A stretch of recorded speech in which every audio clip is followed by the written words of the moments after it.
Now, the latest from KIRO Newsradio and MyNorthwest.com. Good morning. It's 5:10. I'm Manda Factor.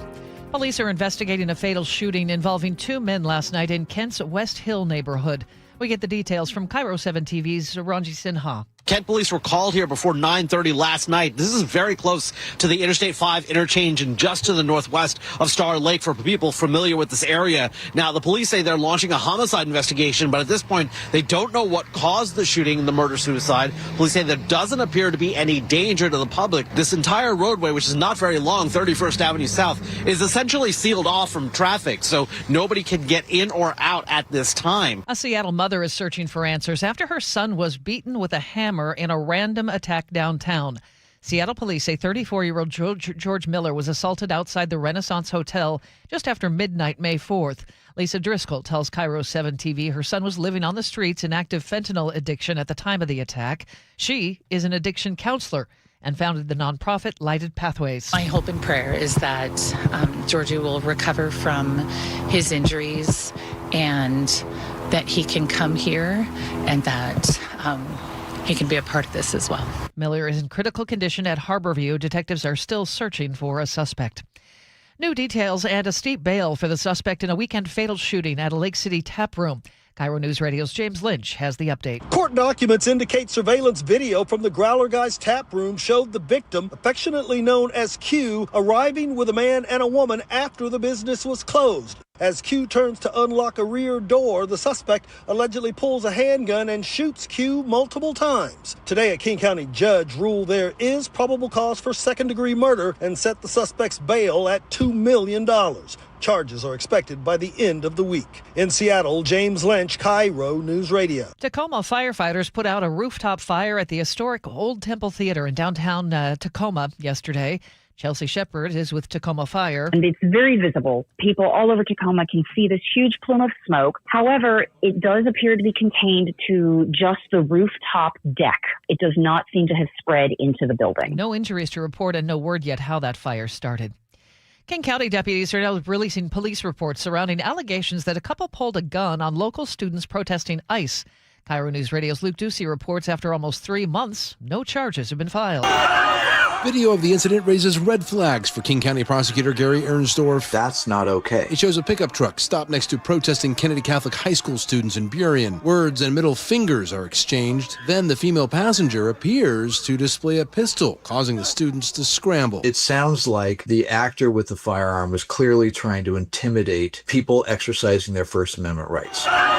Burien police say they can't find the female or the truck, and Ernsdorf says without knowing whether the gun is real, there may not be any referral for criminal charges. Luke Ducey, KIRO News Radio. In a letter to families, Kennedy Catholic said the protests were not school-sanctioned. They're glad no student was injured and that they did file a police report. Mariners continue to beat up on the Houston Astros with a dominant win yesterday. The Mariners blew the game wide open in the fourth, loading up the bases in front of hard-hitting outfielder Dominic Canzone. Bases loaded. Here's the pitch. Swung on, blasted, right field. It is high, it is deep, it is gone! Grand slam, Dom Canzone, the first of his career. He has broken this open. It is 6-2 in Houston. The final score, 10-2. The team will look to take the series in Houston today with Game 3 of a 4-game series. You can catch every pitch on our sister station, 710 Seattle Sports. It starts at 5:10 tonight. It's 5:13. Time to check the roads. Boy, it might be a challenge this morning, Chris Sullivan. It is. It's wet. A lot of rain. It was pouring when I got up Okay, this morning. well, we're in a little shadow right now because it was raining pretty much through North King and in Snohomish County. Then by the time I got down to about 145th, it stopped. Oh, okay. So that's positive. But yeah, the rain is out there today, so a much different drive today. So far, though, people are keeping a pretty good eye on each other and watching their speeds. So far, no real significant accidents, and we're looking at travel times of Olympia to Tacoma of about 30 minutes, 35 from Federal Way to Seattle, 35 as well from Puyallup to Renton. Renton to Bellevue is only about 15. We do see some brake lights in the southbound direction right around SR 900. I'll have more for you in the bottom of the hour. We might have a little crash there. Across the lake, no problems coming down from the north end, only 35 minutes from Everett to Seattle or Bellevue. KIRO News Radio Real-Time Traffic, I'm Chris Sullivan. Again, rain in spots this morning. Should taper off to showers by afternoon. Much much cooler today, only 61. Tomorrow looks like isolated showers and 62. Cooler on Friday, only 56 with showers at times. Saturday, also scattered showers, but we should dry out on Sunday. See some sunshine and back into the low 60s. Right now it is cloudy and 54 in Seattle. Again, a little break from the rain, but it'll be back. In case you missed it, coming up, Chris Sullivan has a choke point looking at the new construction of an overpass connecting two parts of Lynwood. You're listening to Seattle's Morning News. Your best source for local news, serving Western Washington and the world with the KIRO Newsradio App. Always streaming live on your smart speakers. You're listening to KIRO Newsradio Northwest News. This hour of Seattle's Morning News is brought to you by Closets by Design Seattle. The John Curley Show. I have a 1941 Dodge at the front of the house. And There's a nest in there. Wasps. Big nest. Weekdays 3 to 7. I got 2 cans of wasp spray. I put them both on the seat, and I get a .22 rifle. Poof! Giant, cloud of fire and poison, which it did work. It seemed like something that Matt Damon, what's those movies he was in? Born Identity, a Born Identity thing. Watch the John Curley Show live on YouTube. Summer's a busy time for most businesses, and WaFd Bank is here to help you keep up. WaFd Bank has you covered with free business checking, business credit cards, credit lines, and other services to move your business forward. WaFd also offers payment processing, so customers can pay through a kiosk, a mobile app, or online for seamless transactions. And with so many options, WaFd Bank is quickly becoming an SBA preferred lender of choice, so you'll find the perfect fit to meet your goals. WaFd Bank, built for business. Visit wafdbank.com, member FDIC, loan subject to credit approval. At Guardian Roofing, Gutters, and Insulation, a well-insulated attic can be your home's secret weapon. Upgrading attic insulation is a cost-effective way to make your home more energy efficient. It also helps keep your home warm in the winter and cool in the summer. Better insulation equals better air quality, less moisture, and no mold, improving the air quality you and your family breathe. Call now for $300 off attic ceiling and ventilation, and visit us at guardianroofing.com. I saw her texting, coming up to a stop sign, and so I saw the accident coming, and she T-boned us. In the blink of an eye, Crystal's life changed when she suffered a severe spinal injury. The pain was something I had never experienced before in my neck. I got massage therapy. I saw a chiropractor. I was prescribed muscle relaxers so I could sleep. I got depressed. Nothing was relieving the pain. Drugs, sleepless nights, and depression. Sound familiar? I'm Dr. Mark Shelley, a chiropractic physician and board-certified functional neurologist. At Sound Pain Solutions, our treatments include high-dose laser combined with spinal decompression and other comprehensive therapies to rehabilitate damaged discs. We use treatments that are non-surgical, FDA-cleared, drug and pain-free. I was able to get off my pain medicines, and I was able to sleep through the night, and that was what I was desperate for. To learn if you're a candidate for our treatment, call us. Sound Pain Solutions. 855-996-0025 or click soundpainsolutions.com. Man, I love this place. I've been surfing here since I was a kid. Now, seeing my grandson out on the water, it means everything to me. Watching him and taking in the blue waves, the sea breeze, the blurry horizon. If you have geographic atrophy, or GA, subtle changes in vision could mean it's progressing toward irreversible vision loss. Izervay is proven to slow GA progression and could help preserve your vision for longer, so you may keep seeing the world around you. Izervay, or avacincaptad pegol, is an eye injection. Don't take it if you have an infection or active swelling in or around your eye. Izervay can cause eye infection, retinal detachment, or increased risk of wet AMD. Izervay may cause blood in the white of the eye, blurred vision, or a temporary increase in eye pressure. Do not drive or use machinery until vision has recovered after an eye injection or exam. Ask your retina specialist how you can slow your GA with Izervay. To learn more, call 1-855-IZERVAY or go to izervay.com. Paid for by Astellas Pharma. Charlie Harger and Manda Factor, Seattle's Morning News. Let's go! Now, Choke Points with Chris Sullivan. Presented by Carter Subaru. After more than 20 years of planning, the city of Lynwood is finally building a new bridge over I-5. Sully is back and construction just got underway. And if you haven't driven around Lynwood or the Alderwood Mall or that general area in a while, I don't have to tell you, well, I'll tell you, it's not easy. to get around Lynwood today. Not only has the population grown, but so have the surrounding communities, and there are no real direct routes between destinations on the north and south sides of the city. They're bisected by I-5. Most routes take you over, say, 196th, or maybe you get off at 41st, but the 44th, excuse me. But then you have to twist and turn and try to kind of commando to get where you need to go. Poplar Way is a road there that goes north and south, connecting Briar to Lynwood, but it stops abruptly at I-5. 33rd West, Avenue West, also goes north and south, but it ends at I-5 as well, just on the other side of the freeway. 33rd Avenue West is the road that runs along the west side of the Alderwood Mall. So Lynwood City Engineer David Mock says it just made sense to connect those two roads. The intersections line up perfectly, so Poplar Way will just continue the same direction heading north, and it will go directly over I-5 and connect directly into 33rd Avenue. If you're looking at our YouTube live feed, I've got some video there of the scene there. That's from the Poplar Way side there by Lowe's and the old, what used to be the Bed Bath & Beyond, now the pickleball place, going across the freeway there towards Pro Golf Discount and Buffalo Wild Wings. Yes, I base everything on commercial spots that I know people know. And so this is basically going to provide a straight shot into the Alderwood Mall area and take a lot of pressure off the rest of the roads. And here are some crazy stats about Lynwood I need you to understand. The population of Lynwood is about 40,000 people, but 50 to 60,000 people use that 196th overpass of I-5 every day.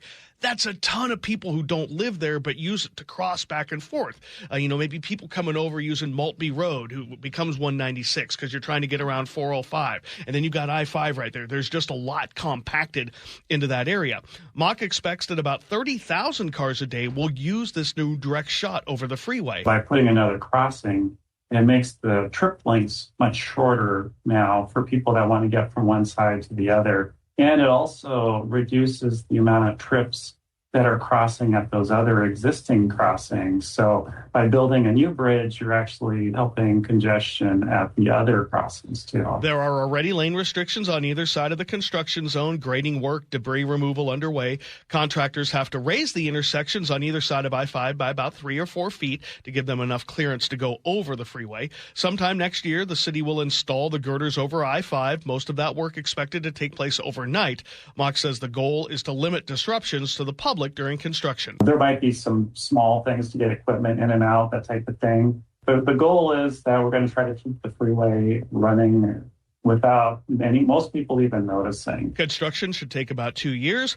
The price tag, once property acquisition is included, is about $70 million. A lot of it, most of it, came from federal grants. And that's the reason why it's taken more than 22 years to get done. You start up with an idea, and then you don't have any money to go any further. So it was kind of this stop, start of, we got some more grant money. Let's start the design. And we ran out of money, so we're going to have to wait, and then we got some more grant money. And so this cycle continued for years. But the city has the money now, and the dirt is turning, and we're going to have a new freeway overpass there connecting either side of Lynwood there across I-5. So positive news, 2 years of construction, but I live around, up in there. I drive around there all the time. This is something that I think really makes sense and will really maybe help out the overall congestion in and around that, the Alderwood Mall area, the mall annexes on the east side of the freeway there by Lowe's, and the Nordstrom Rack was over there, Best Buy, all those things used to be over there, and then downtown. So I think this is something that's pretty vital, and I think will change that community going forward. Well, I went to Woodway High School, then it became Edmonds Woodway High School. So whenever I'd travel up to Alderwood Mall, it would feel like you were in enemy territory, right? I get that. Those Lynwood High School girls were very intimidating. I understand. All girls were intimidating for you, though. Fair enough. Now that's a Costco and apartment buildings. That old Lynwood High School. But it is always kind of a tangled web going through there. Even getting to the mall itself is very complicated. Yeah. So it is nice to see that engineers are thinking this out. Yeah, and again, what's funny is not only did they really start thinking about it in earnest in 2004, they were talking about it in the 90s. Yeah. About what do we do about this to kind of build that straight shot. This is nowhere near Cody's, right? The old Cody's? It wasn't even Cody. I think it became some other chain, but Wayne Cody had a chain of restaurants. Right. Did he really? Yeah, the 80s and 90s. I go for, okay, if you want to know where it starts, South End would be Lowe's, Chick-fil-A, okay. North End, Pro Golf Discount, and the hockey. if you really wanted to know. Is that near Drug Emporium? No, I think that's to the east of, the west of I-5. Okay. Drug Emporium was there in the 80s and 90s. I wasn't up here yet, so I'm just kind of making that up. Well, we want more information. Where do we go? Go to mynorthwest.com. I've got some maps in there. Some people are trying to figure out how this goes, and there's a direct a map overview of what it's going to look like, where it's going to go. mynorthwest.com. Our forecast, we're going to see rain at times this morning, tapering off to showers for the afternoon, 61 our high. It's 54 in Seattle right now. And coming up, KIRO News Radio's Frank Lindsay takes a look at the return of Top Gun to theaters this week and why the film has special meaning to him.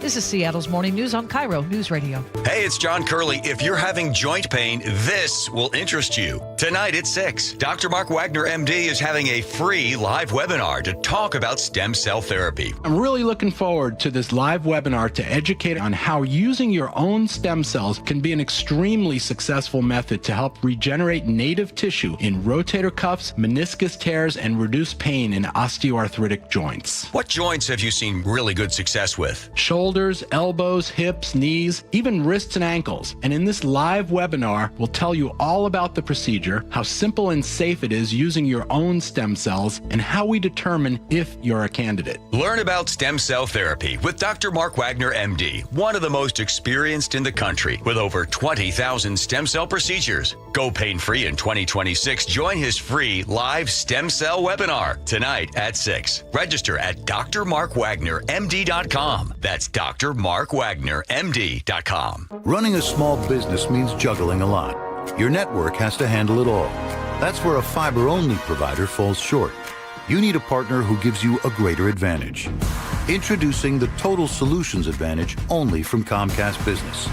A first-ever combination of the largest, fastest fiber-powered network, the most reliable Wi-Fi, gig speeds with equipment and security included, and a 5-year price lock. Plus, it's all backed by a 30-day money-back guarantee. The Total Solutions Advantage only from Comcast Business. A new standard for small business with reliability, security, and savings in one. Switch today. Get started with a great offer as low as $60 a month. When you add it all up, no one does business like Comcast Business. Offer ends 6/1/26. New customers only. Requires 300 megabits per second internet and security edge. 1-year agreement, eco-bill, and autopay required. Equipment, taxes, and fees extra. Most reliable Wi-Fi based on Open Signal Awards USA Fixed Broadband Experience Report, May 2025. A shot to center field. Julio is there, and Julio makes the catch! At T-Mobile Park, you've always got the best seat in the house, even when there's not an actual seat, because you're in the T-Mobile pen. They're going crazy here at T-Mobile Park. The pen isn't just the perfect space to hang with your whole crew. It's where you can see Julio defend the no-fly zone 1 minute and watch Senor Smoke get ready for his big entrance the next. Andres Munoz has simply been incredible. Sure, the pen is standing room only, but with a team this exciting, who wants to be sitting down? Mariners baseball. Try this up.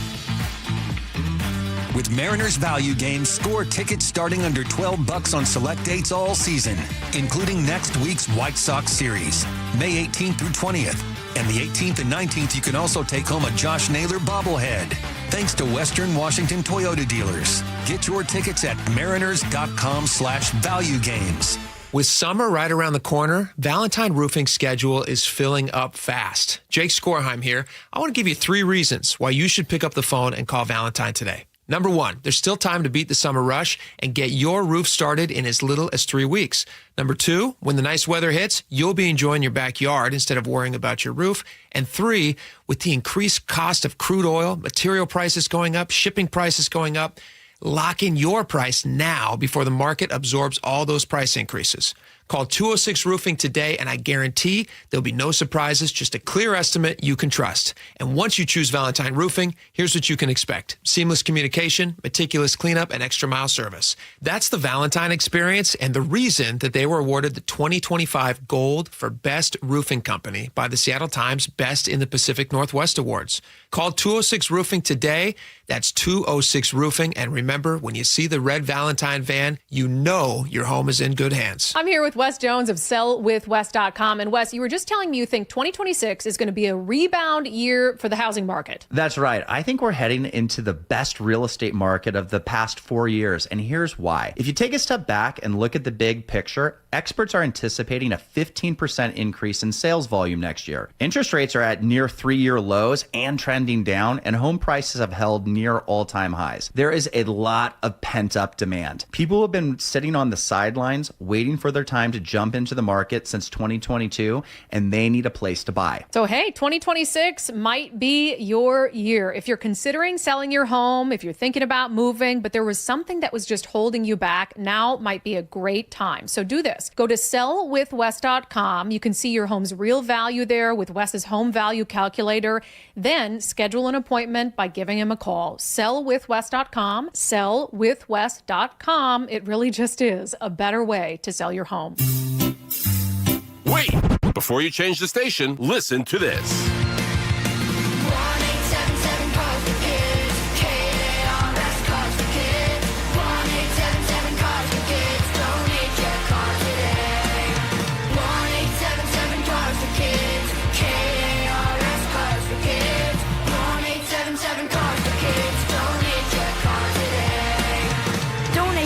Carsforkids.org. That's cars with a K. Pickup is quick and easy. You'll also get a vacation voucher and a tax deduction. 1-877 Cars for Kids. KARS Cars for Kids. 1-877 Cars for Kids. Donate your car today. 1-877 Cars for Kids. KARS Cars for Kids. 1-877 Cars for Kids. Donate your car today. It's Staples' 40th anniversary, and they've got deals worth celebrating. Now through May 23rd, enjoy up to 50% off. Save on paper, chairs, custom print, balloons, and more. Staples. That was easy. KIRO Newsradio 97.3 FM. Northwest News. Now, the latest from KIRO Newsradio and mynorthwest.com. Good morning. It's 5:32. Kent detectives are investigating a murder-suicide that left 2 men dead last night. According to Kent police, a 48-year-old man shot and killed his 70-year-old father at their home on 31st Avenue South, then took his own life. Officers got the call about 9:30 last night. Both men were found dead when police arrived. It's not clear what led to that shooting. 3 King County residents potentially exposed to hantavirus linked to a cruise ship. County Health Officer Dr. Sandra Valenciano says 2 residents were sitting on a plane near an ill passenger. That person was removed from the aircraft and later tested positive. I want to reiterate that there are currently no cases of the virus in King County, and the risk to the public remains low. Both residents returned to King County are asymptomatic and are monitoring for symptoms at home. The 3rd King County resident is also showing no symptoms and is being monitored at the National Quarantine Center in Nebraska. A conservative political group is racing to put a repeal of Washington's new income tax on the November ballot. Here's KIRO News Radio's Aaron Granillo. Let's Go Washington has until July 2nd to collect 400,000 signatures to send the repeal directly to voters. Founder Brian Haywood says the urgency is real. We've got people that are looking at moving their whole businesses out of here right now. Local tech entrepreneur Jesse Proudman says he's fighting the so-called millionaire's tax because he wants to stay. And I see this path that we're on being just completely devastating to everything that I care about and that I've grown to love about Washington. Supporters of the tax say it funds child care and social services and affects fewer than 20,000 households. Aaron Granillo, KIRO News Radio. A separate legal challenge against the tax is pending before the state Supreme Court. Critics argue it's unconstitutional. It's 5:33, and we already have some problems on the roads. Let's check traffic now with Chris Sullivan. Yeah, got a couple of different problems out there. Southbound 405 at this particular moment is blocked, all lanes, as they're moving the cars around from a crash approaching Sunset there in Renton. It looks like the right lane is now open up again. The left lane is open again, but we've got that's a major problem there, and a backing up coming down the hill out of the 30th area. So plan on some delays there. Because of all the light show, there's a really significant slowdown in the northbound direction. So we're running at least another 10 minutes behind schedule coming up out of Renton. Give yourself 30 minutes to go from Renton to Bellevue already. Behind that on the Valley Freeway, we've got about a 42-minute trip. Up in the north end, we do have the southbound I-5 left lane blocked right at 529 in Marysville. We've got a rather fancy-looking fast car kind of nosed into the Jersey barrier there. Not sure if speed was an issue, but if I had that car, I'd be going fast. It's really sporty. Either way, we've got a backup that goes all the way to the outlet mall already. Give yourself about 25 minutes from Arlington into Everett, and then about 40 minutes from Everett to Seattle or Bellevue. Federal Way to Seattle's running right around 40 minutes. Olympia to Tacoma, though, no problems. KIRO News Radio Real-Time Traffic. I'm Chris Sullivan. The weather's not going to help the commute this morning. We'll see rain at times. Tapering off to showers for the afternoon. Only 61 for today. Isolated showers tomorrow, 62. Showers and even cooler on Friday, with highs only in the mid and upper 50s. Right now, it's cloudy and 54 in Seattle. Your best source for local news, serving Western Washington and the world with a KIRO Newsradio App. Always streaming live on your smart speakers. You're listening to KIRO News Radio, Northwest News. Seattle's morning news on KIRO News Radio. It's 5:35. A Top Gun turns 40 this year. And starting today, both the original and the sequel, Top Gun Maverick, are back in theaters for 1 week. Our news director, Frank Lindsay, feels deeply connected to the franchise. He was introduced to it by his brother, Idaho Air National Guard Major Greg Stone, who died in the Iraq War in 2003. You two characters are going to Top Gun. I have officially been obsessed with this movie for 40 years now. I'm 50 years old, so basically for my entire life, and I have my late brother Greg to thank for that. This is despite all of the movie's flaws, and there are many. You broke my will? Oh, what a thrill. Goodness gracious, great balls of fire. He took me to a lot of movies when I was a kid. Return of the Jedi, War Games, Spies Like Us, Rambo 3, those all come to mind, but Top Gun is the one that has stuck with me. To this day, if I watch it, if I see the trailer, if I hear a song from it, I immediately think of Greg. Every time, without fail. And I love that because it's the next best thing to having him still here with us. It's a good memory of a good time we had together and of something we shared and will always share. Tom Cruise, Kelly McGillis. Top Gun. It was May of 1986. My grandpa had a heart attack that month. He survived it, and he lived for a long time after that, but still, it was very scary, of course. My grandpa lived in Weiser, Idaho. We lived in Portland. My parents went to Weiser immediately to be with him. Greg, my sister Tammy, and I made the drive down that Friday after school. The Top Gun always makes me think of that road trip. Greg and Tammy were 2.5 years apart in age, 23 and 20. I was 10. So they had more of a traditional sibling rivalry bickering thing going on, which I thought was hilarious, if for no other reason than for all the creative and copious amounts of swearing involved. Tammy was appalled that Greg didn't have any napkins in his truck. Greg was appalled that Tammy was eating Cheetos in his truck. He made her sit still in the passenger seat without touching anything until we pulled over, as the Cheeto goo dried on her fingers. We eventually stopped to get gas and get some McDonald's. Tammy had to have the salt that comes in those little packets because it's more powdery than the stuff in the shakers. She dumped about 4 packs of that salt onto a pile of ketchup and then stirred it up with the French fry, and the whole thing turned pink. Greg was flabbergasted by this. What the are you doing? It's like a comedy. And it was. I was thoroughly entertained and laughing my head off. Although, unlike at my birthday parties, I did not throw up. Thank you very much. You are still dangerous. We finally made it to Weiser. Grandpa was doing okay. We visited with everybody and took pictures and did all the family catching up stuff that you do. Then we realized, hey, rock and roll! Top Gun was out. Here's our chance. It's a big one, Goof. We rounded up our cousins and headed to the theater at Karcher Mall in Nampa, Idaho. This was an emotional roller coaster for young Frank. Every time Maverick would shoot down a plane, I'd pump my fist in the air and loudly whisper, yes! Did some headbanging during Danger Zone. Then I had to hide my eyes during the love scene. Gross. Come on, lock up, baby. There's one part I remember where Tom Cruise is dialing up something in the F-14 and you see him reach up and it's his bare hand. And my brother was like, nope, he'd have his gloves on. You may also remember the MiG pilots in Top Gun always had their visors down. But Maverick and Goose and Ice and the whole crew didn't. Nope. They'd have their visors down too, otherwise their eyeballs would get ripped out of their heads. Head forward, Goose! I can't reach the ejection handle! Goose! You're gonna have to punch us out! I can't reach the ejection handle! Eject! I'm trying! Eject! I got bummed out when Goose died, of course, and then I was bummed when Maverick didn't win the Top Gun trophy. There are no points for second place. Then I was back up because Mav and Ice and the rest of the gang got sent in to do what they had been trained for. They were America's best. They would make us proud. Fast forward 36 years, May 2022. After years of delays thanks to the pandemic, Top Gun Maverick is finally released. I never thought there would be a sequel, so when I saw the trailer for the first time in the fall of 2019, I squealed. Literally. And the only time I've ever done that is when I saw Roger Federer in person at the US Open.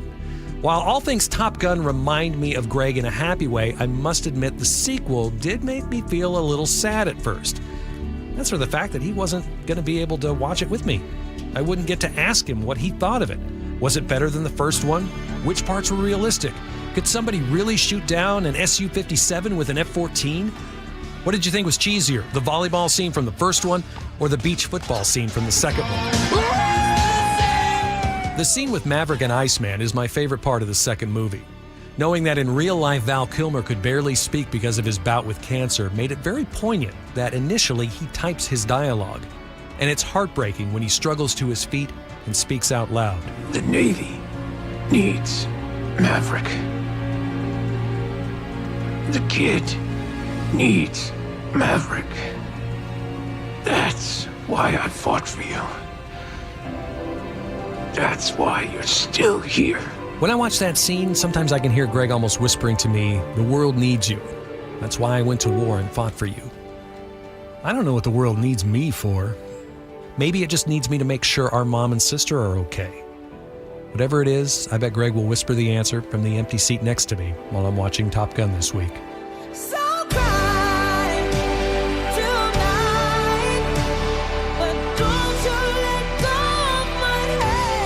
Frank Lindsay, KIRO Newsradio.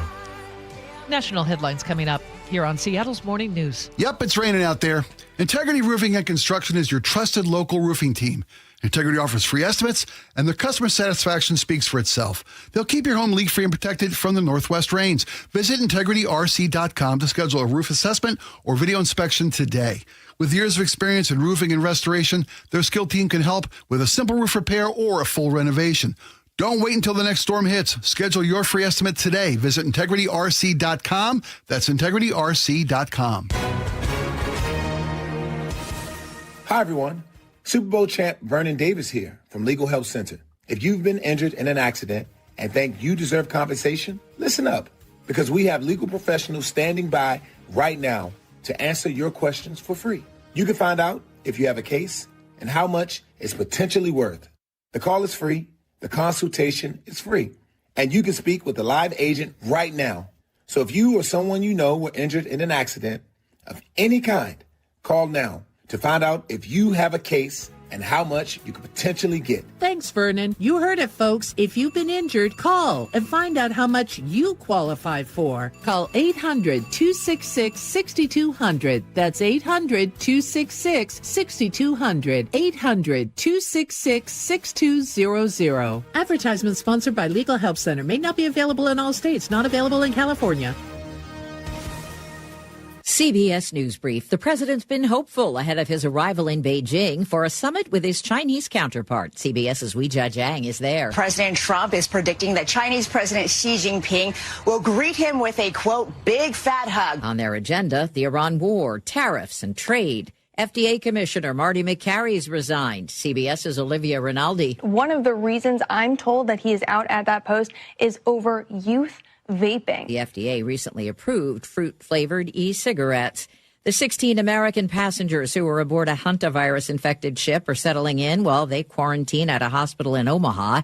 Jake Rosemarin's posted a video. The room is very spacious and comfortable. I can have stuff sent here for the duration of my stay, so I'm definitely going to be getting some things for me to feel more at home and more comfortable. 2 others are hospitalized in Atlanta. CBS News Brief. I'm Deborah Rodriguez. Our forecast, we're seeing rain in spots this morning. It'll taper off to showers for the afternoon. Much cooler today, only 61 our high. Isolated showers again tomorrow with some sun breaks in 62. And then Friday, even cooler, only in the mid and upper 50s with showers at times. Right now it's cloudy and 54 in Seattle. Coming up, CBS military analyst Jeff McCausland breaks down the stalemate between the U.S. and Iran and what to expect next. You're listening to KIRO News Radio. How would you like to invest in the Seattle real estate market, one of the hottest and most stable regions in the country, and achieve a great rate of return on your investment without the effort of sourcing a deal, the expense and time of building permits, or all the hassles that come with being a landlord? Hi, I'm Scott Rireka, CEO of Legacy Group Capital in Bellevue. Legacy Group Capital develops local real estate, lends money, and shares the profits with our investors. Diversify with Legacy Group Capital. Invest into our Northwest Fund, which is currently delivering 9% on a fixed rate term. It's our flagship fund for 19 years with zero investor losses. And yes, we do accept IRAs. Find out why 1,300 local investors have invested over $350 million. Invest in the stability and ease of Legacy Group Capital's Northwest Fund. Legacy Group Capital at legacyg.com. This is not investment advice. Investments available to accredited investors only. Details at legacyg.com. Olympic Hot Tub has more ways than ever to achieve total wellness at home. Immerse yourself in a saltwater hot spring spa and let jets melt stress away. Enjoy a refreshing swim in an endless pool swim spa. Retreat to healing warmth and detox in a Tilo sauna. Then awaken mind and body with a cold plunge. You'll be saying, ah, in no time. Your path to wellness starts today at Olympic Hot Tub. Current specials with exciting savings at olympichottub.com. Better you, better life. Hey, you know Earthwise Salvage in Soto? That really cool place with all the amazing doors, windows, and other treasure? Great news! They just opened a brand new location nearby. The Salvage Lumber Warehouse is ready to serve as a central resource for contractors, builders, home DIYers, and hobbyist woodworkers, providing access to cleaned, denailed lumber ready for reuse, flooring, beams, siding, mantles, live edge slabs, and so much more. All harvested from structures, not forests. Visit EWSalvage.com. I had pain, I had numbness in my feet. That pain and that numbness just got worse and worse and worse as time went on. This is Greg describing life with neuropathy. I went to 5 podiatrists, tried different treatments, tried different orthotics, tried different shoes, had cortisone shots in the tops and the bottoms of my feet. Saw a neurologist. All my medical doctors said, can't help you. Live with the pain. You're not going to be able to sleep. This is your life. And then I just gave up until I found Sound Pain Solutions. I'm Dr. Mark Shelley, a chiropractic physician and board-certified functional neurologist at Sound Pain Solutions. Our neuropathy treatments can rehabilitate damaged nerves. We use FDA-cleared, non-surgical, drug, and pain-free procedures that help neuropathy sufferers like Greg find relief. I feel better. I mean, just feeling better is huge. If you experience numbness, shooting or burning pains, or loss of balance, call us. Sound Pain Solutions, 855-996-0025, or click soundpainsolutions.com. Endless hours of research, seeking referrals, dozens of calls. Hiring the right attorney can be a challenging process during an already difficult time. JP Pendergast with Pendergast Law explains. In Washington State, Tom, there are thousands of attorneys to choose from. Referrals and online research can be helpful, but discovering the right attorney requires a conversation. It can be hard to identify integrity and authenticity without that interaction. So, what do you recommend? We encourage anyone looking for personal injury representation to call for a free consultation with our team before making a decision simply based on referrals or online research. Accident victims need an attorney that listens, demonstrates honesty, and is genuinely understanding of their unique circumstances. The care, attention, and preparation that our firm provides throughout the case mirrors the effort involved when taking on the insurance companies. Save time and avoid mistakes after an injury. Contact the caring and compassionate team at Pendergast Law. If you or a loved one has been injured in a car accident, call Pendergast Law. We can help. News matters. Experience counts. You're listening to Charlie Harger and Manda Factor, Seattle's morning news. The conflict between the United States and Iran drags on as the U.S. rejects an Iranian counteroffer for peace this week. President calling it garbage. Crisis continues on the Strait of Hormuz. Oil prices are high. Gas prices hit another record overnight. Let's bring in, for the last time, more on that later, CBS News military analyst Jeff McCausland. Good morning, Jeff. Amanda, good morning to you. Can you explain what is happening with peace negotiations right now? Well, we're at a stalemate. There's no two ways about it. The United States has made some proposals through Pakistani intermediaries. There was a response by the Iranians, and the president, as you said, called it a piece of garbage, and also said that the ceasefire is on life support. What the Iranians demanded was, frankly, control the Straits of Hormuz. They basically want to turn the Straits of Hormuz into the Suez Canal, where they could charge tolls for ships going in and out. They further want to maintain their ability to enrich uranium. They agreed that they would allow the highly enriched uranium either be diluted or transferred to a third country. And then you want the United States to pay reparations for the damages done during the ongoing conflict. And finally, they want a resolution of the conflict in Lebanon, which they have tied to the resolution of the conflict that is ongoing in the Gulf. As you see military equipment build up, troops being positioned, what are your takeaways, Jeff? Well, my takeaway is we're at a stalemate right now, and there's sort of three things that I'm watching. One, of course, is the president will shortly be on his way to China, and that the war in Iran will be a major topic with the Chinese. They depend on the Iranians as well as the Gulf states for an awful lot of their oil and natural gas. And the Chinese have major economic interests, particularly with the Gulf Arabs, which are frustrated right now because of this ongoing conflict. Number two, I'm looking at what's going on in the war in Lebanon, which is tied to all this. We don't pay much attention to that, but we've had Israeli intensive airstrikes in southern Lebanon, even to the neighborhoods of Beirut. We've had Hezbollah continue to fire rockets occasionally at Israeli towns in the northern part of Israel. And then last but not least, I'm watching what's going on in the Gulf itself, because we have had a couple of attacks against the UAE and Kuwait using drones. And there, of course, there have been some confrontations between U.S. Navy vessels and vessels trying to break through the blockade. We could have, some kind of a confrontation. There could be a loss of life, perhaps damage to a U.S. naval vessel. And were any of those things to happen, then things I fear could escalate quickly. What is the status of the blockade right now? Well, blockade is ongoing, and we have two KIRO battle groups in the region to enforce that. We know that one Iranian vessel in the last few days tried to make its way through, and it was disabled by a U.S. aircraft and prevented from doing that. So it seems that the blockade is having the effect. This has a counter effect upon Iran, and that is their inability to export oil means that they've got to store the oil, or at some point they've got to shut down production in their oil fields, which could cause severe damage to those fields and really set their economy back even further. And we know that their economy has been badly, badly damaged. Jeff, Robert Kagan is a neocon. He was very much in support of the war with Iraq and the global war on terror, a noted conservative voice. And he's out this week with an article for The Atlantic where he says it's checkmate, and Iran has won this thing, and Washington, D.C. can't reverse or control the consequences of losing this war. Is that overheated, or does he have a point? No, I think he sadly has a point. I mean, we've got two possibilities here. We get the Iranians to comply with an agreement, which means we have to negotiate with them and make concessions from their perspective and deal with that regime and try to put in some kind of a verification regime that ensures they comply.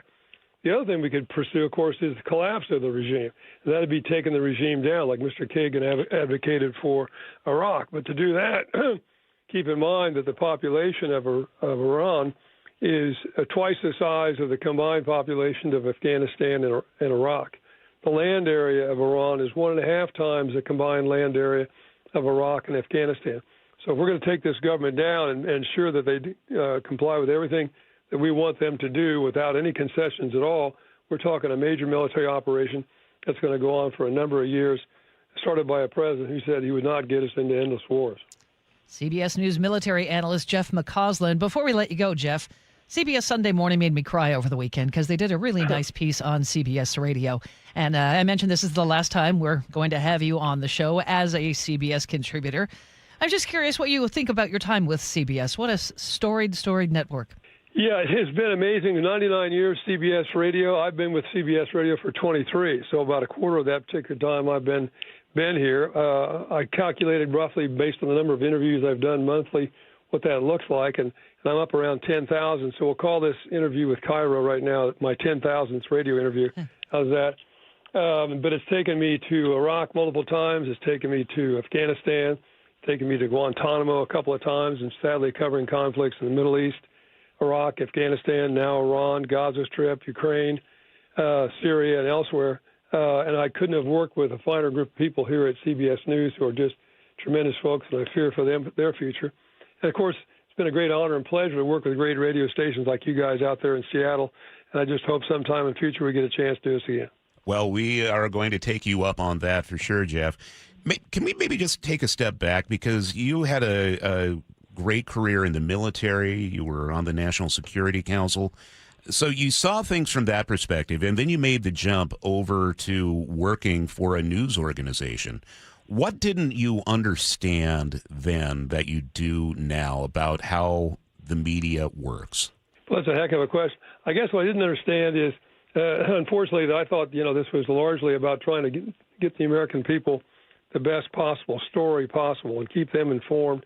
And unfortunately, of course, an awful lot of this is a business, and there's a corporate aspect to it. And sadly, I think this particular decision to close down CBS Radio is a corporate decision based on money and not a decision based on what's best for the American people to keep them informed, which is a fundamental part of our democracy.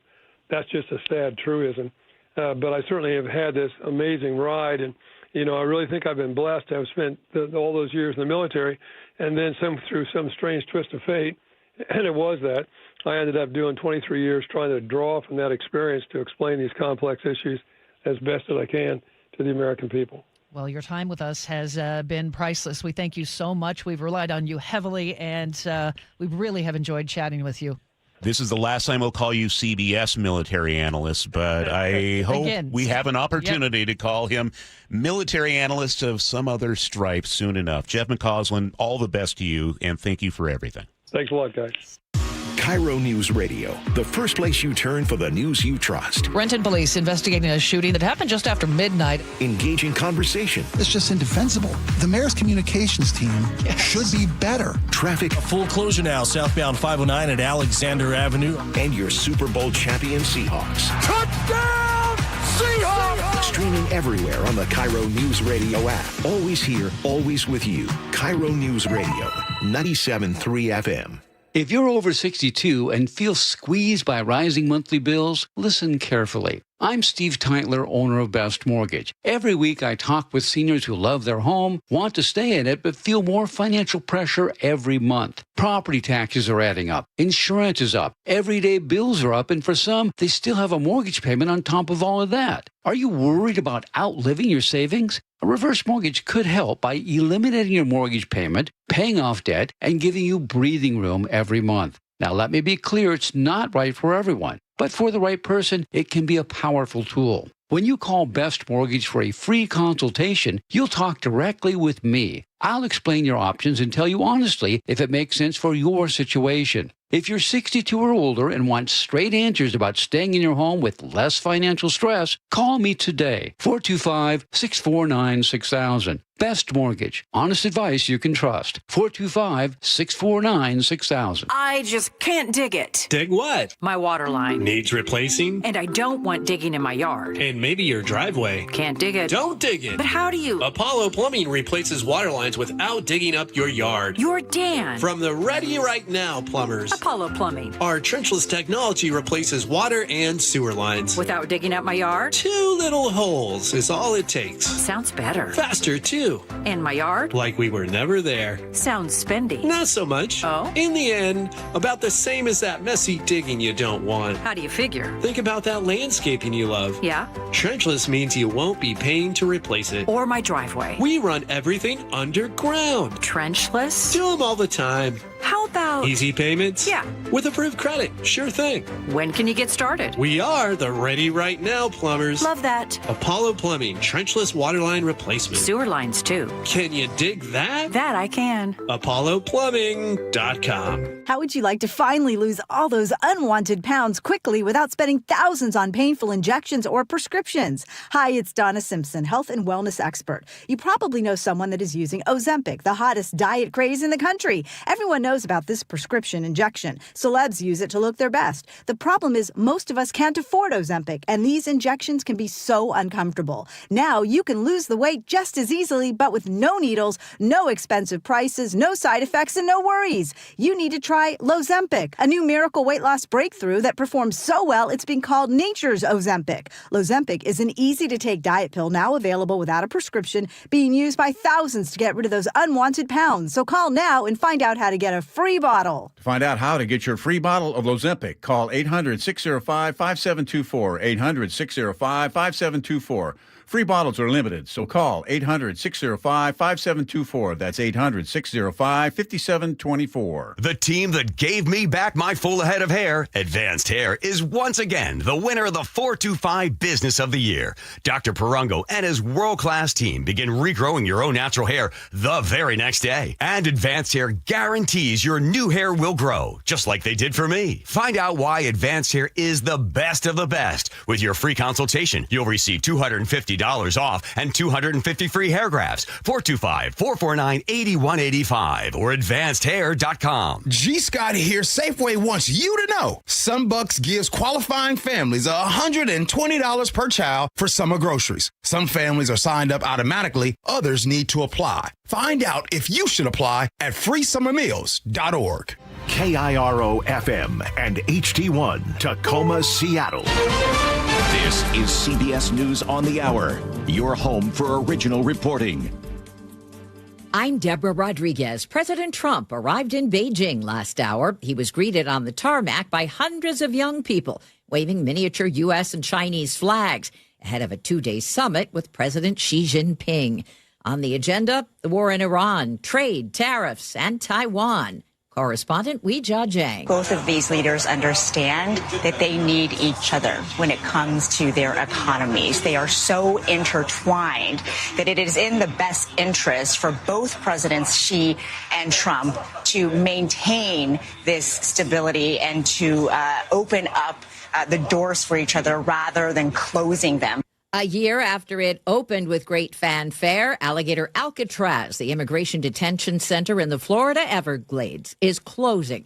CBS News Miami's Jim DeFede. Best guess is by early July, that'll be returned to what it was before, which was a little-used airport that was designed to help pilots train for touchdowns and takeoffs and that sort of thing. We're hearing from one of the 18 Americans now in quarantine after their hantavirus cruise ship experience. Correspondent Steve Kathan. 30-year-old Jake Rosmarin has posted online about his new surroundings in a Nebraska quarantine unit. We have a dresser and fridge, a smart TV. Here's my thermometer for temperature checks during the day. Rosmarin, who's a content creator and photographer from Boston, says he's ordered a new mattress pad and pillows to increase his comfort level. French officials say a passenger who tested positive before she was hospitalized in Paris is now in critical condition. The outbreak's blamed for 3 deaths.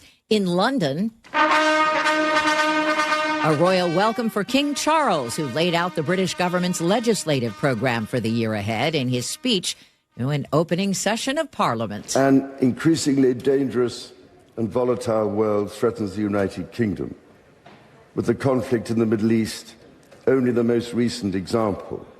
Plans included controlling the cost of living there and strengthening ties with the EU. Prime Minister Keir Starmer looking on amid his own fight to keep his job. Trying to lower your blood pressure? Check this out. Aerobic and high-intensity interval training have an immediate positive impact on blood pressure. A study in the British Journal of Sports Medicine found that aerobic training is one of the best exercises for significantly lowering blood pressure over 24 hours. CBS's Michael George. Average gas prices at $4.51 a gallon today. This is CBS News. The stars shine brighter on CBS Morning. This is a slam dunk. So cute. Gail came in singing for me today. On CBS Mornings. 6:03 now. We check in with Chris Sullivan for the Wednesday morning commute. And it is already ugly out there, Charlie. We've got a traffic alert in effect in Renton on southbound 405. We've got a crash blocking the left lane and the HOV lane right as you get to Sunset. Only the far right lane is getting by, and this is going to be with us for a while. State Patrol says this is a hit-and-run investigation that involves a vehicular assault, potentially, a car versus a motorcyclist. The car involved took off, and we're trying to get more information on what the car to be looking for. But either way, that's what we have southbound there in Renton. This is also causing a huge backup in the northbound direction. So we've got 25 minutes from Bellevue to Renton, 30 minutes from Renton to Bellevue, so well behind schedule there. To the rest of the map, we've been dealing with some very heavy rain in spots. We're still working with a crash in the Marysville area that's had the 2 left lanes blocked right at 529. for the better part of the last 45 minutes. Got about a half an hour drive from Arlington into Everett. Once you get through that, you've got 45 minutes from Everett to Seattle or Bellevue. Valley Freeway about 45 from end to end. Already heavy brake lights approaching the West Seattle Bridge. We might have a new crash there. So we are not in a good place. 50 minutes from Federal Way to Seattle. This report brought to you by Lake Washington Windows and Doors. Feel the freedom of lower energy bills this Memorial Day. Get $525 off every window, $1,000 off every door, plus 12-month zero-interest financing. LakeWashingtonWindows.com. Now, the latest from KIRO News Radio and MyNorthwest.com. Live from East Lake Avenue. You're listening to Charlie Harger and Manda Factor, Seattle's morning news.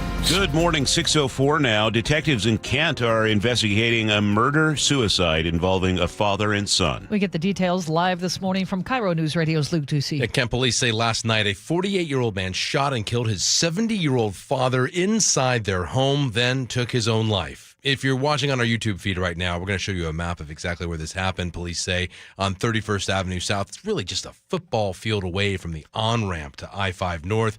It appears to have happened in a corner house. There you go, that one right there on the YouTube feed.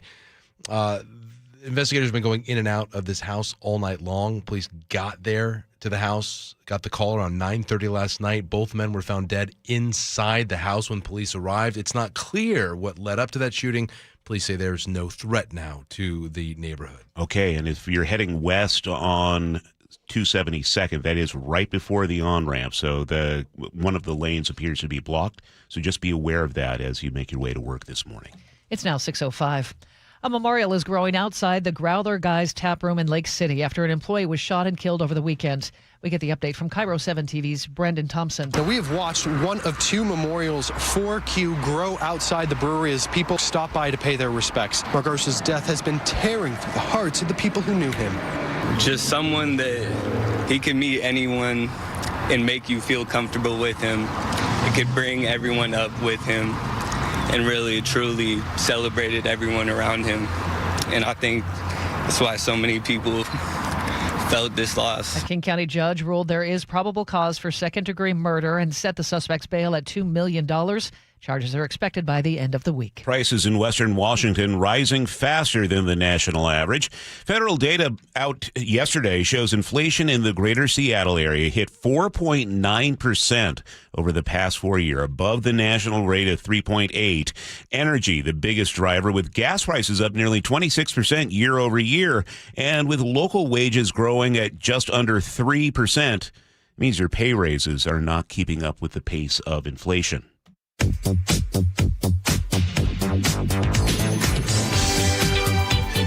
Keeping you informed since 1974. This is the city's longest-running radio news show. Seattle's Morning News on KIRO News Radio. Well, we have made it to a Wednesday. Thanks for being here with us. I was driving one of the kids home from school yesterday, and I'm listening to the radio, and the music's on, and I'm like, oh, this would make some great bump music. I need to tell Nick about it. So, what was it? Yeah, you will be surprised. You know what, Charlie? You do your job, and I'll do mine. Put you in your place. Boy, when we said yesterday we might wake up to some rain. Yeah. I heard it the first thing waking up. So kind of a soggy start to the morning. Just be sure to give yourself a little extra time this morning. Chris Sullivan will be keeping an eye on traffic for us. We already have issues. Katrina Gashard is at the KIRO Radio News Desk. Luke Ducey covering our main stories at the top and bottom of the hours. This hour of Seattle's Morning News is sponsored by American Crawl Space and Pest Control. Coming up, while maxing culture pushes people to optimize everything, some people are embracing downgrade culture. We'll speak about it with Dr. Sophie Lazarus. Also coming up, we check in with Pastor Hahn, head of petroleum analysis at Gas Buddy. Gas prices now eclipsing $6 a gallon in many places around the Sound. 6:08 now. The conservative group Let's Go Washington is fast-tracking its initiative to repeal the state's income tax on high earners. Founder Brian Haywood says the group has about 50 days to collect 400,000 signatures to qualify for the November ballot. We've got a much larger network than we've ever had before of people who have signed before, who have collected before. We've had almost double the number of people reach out to us just in like 3 weeks saying, hey, I'm pre-signing up, send me these sheets. Supporters of the tax say it funds child care and critical services affecting fewer than 20,000 households. Critics argue it's unconstitutional and is driving businesses out of the state. Tacoma firefighters put out a rooftop fire at the historic Old Temple Theater in downtown Tuesday afternoon. That would be yesterday.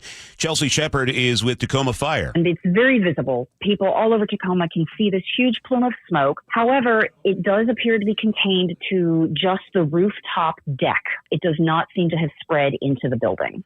That's fortunate. Also fortunate is that there are no injuries to report. No word yet on how it started. 3 King County residents were potentially exposed to hantavirus linked to a cruise ship. County Health Officer Dr. Sandra Valenciano says 2 people were sitting on a plane near a sick passenger. That person was removed from the aircraft and later tested positive. I want to reiterate that there are currently no cases of the virus in King County, and the risk to the public remains low. Both residents returned to King County are asymptomatic and are monitoring for symptoms at home. The 3rd King County resident is also showing no symptoms and is being monitored at the National Quarantine Center in Nebraska. Governor Bob Ferguson has rejected his own clemency board's recommendation to free a convicted Spokane murderer. Travis Kumslas was sentenced to 46 years for shooting 20-year-old Christopher Gongian in the head back in 1996. Gongian's wife, Barbara, was holding their 13-month-old daughter in bed when it happened. The bullet burned the baby's leg. Kumslas has served about 30 years. In March, the Washington Clemency and Pardons Board voted 3-1 to recommend his release. But Barbara Gongian tells KIRO Newsradio Ferguson has now denied that clemency, siding with the family and Spokane prosecutors who fought to keep him behind bars. The mother of a man brutally attacked with a hammer in downtown Seattle is asking for the public's help to catch the suspect.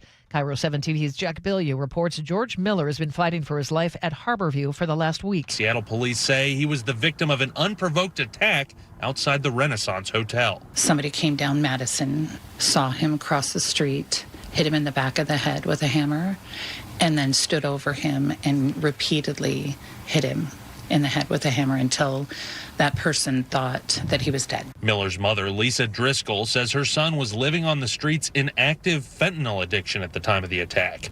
The Mariners continue to beat up on the Houston Astros with a dominant win in yesterday's matchup. The M's blew the game wide open in the 4th, loading up the bases in front of hard-hitting outfielder Dominic Canzone. Bases loaded. Here's the pitch. Swung on, blasted, right field. It is high, it is deep, it is gone!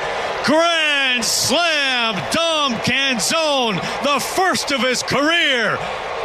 He has broken this open. It is 6-2 in Houston.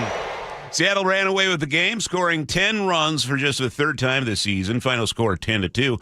Team will look to take the series in Houston today with Game 3 of the 4-game series. Bryce Miller is back on the mound with his first start of the season tonight, beginning at 5:10. You can hear it on our sister station, 710 Seattle Sports. Fun fact, you know how Cal Raleigh was slumping a little bit? He was like 0 for 38 or something? You know how baseball players do some weird superstition type things? Yeah.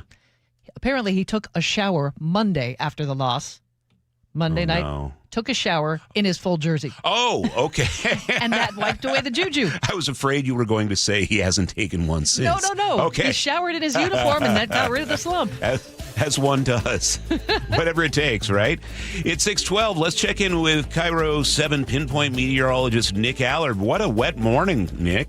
Yeah, it depends on where you are. You know, if you have the radar up right now, you're going to see some moderate to heavy rain, say like east of Issaquah in King County and the foothills. And then a lot of rain, moderate rain right now around, say, basically Snohomish County north. And then nothing at the moment around Seattle, Tacoma, with more rain off to the west. Earlier, we had some pockets of heavy rain like around 18 in the Maple Valley area. I mean, it was really coming down.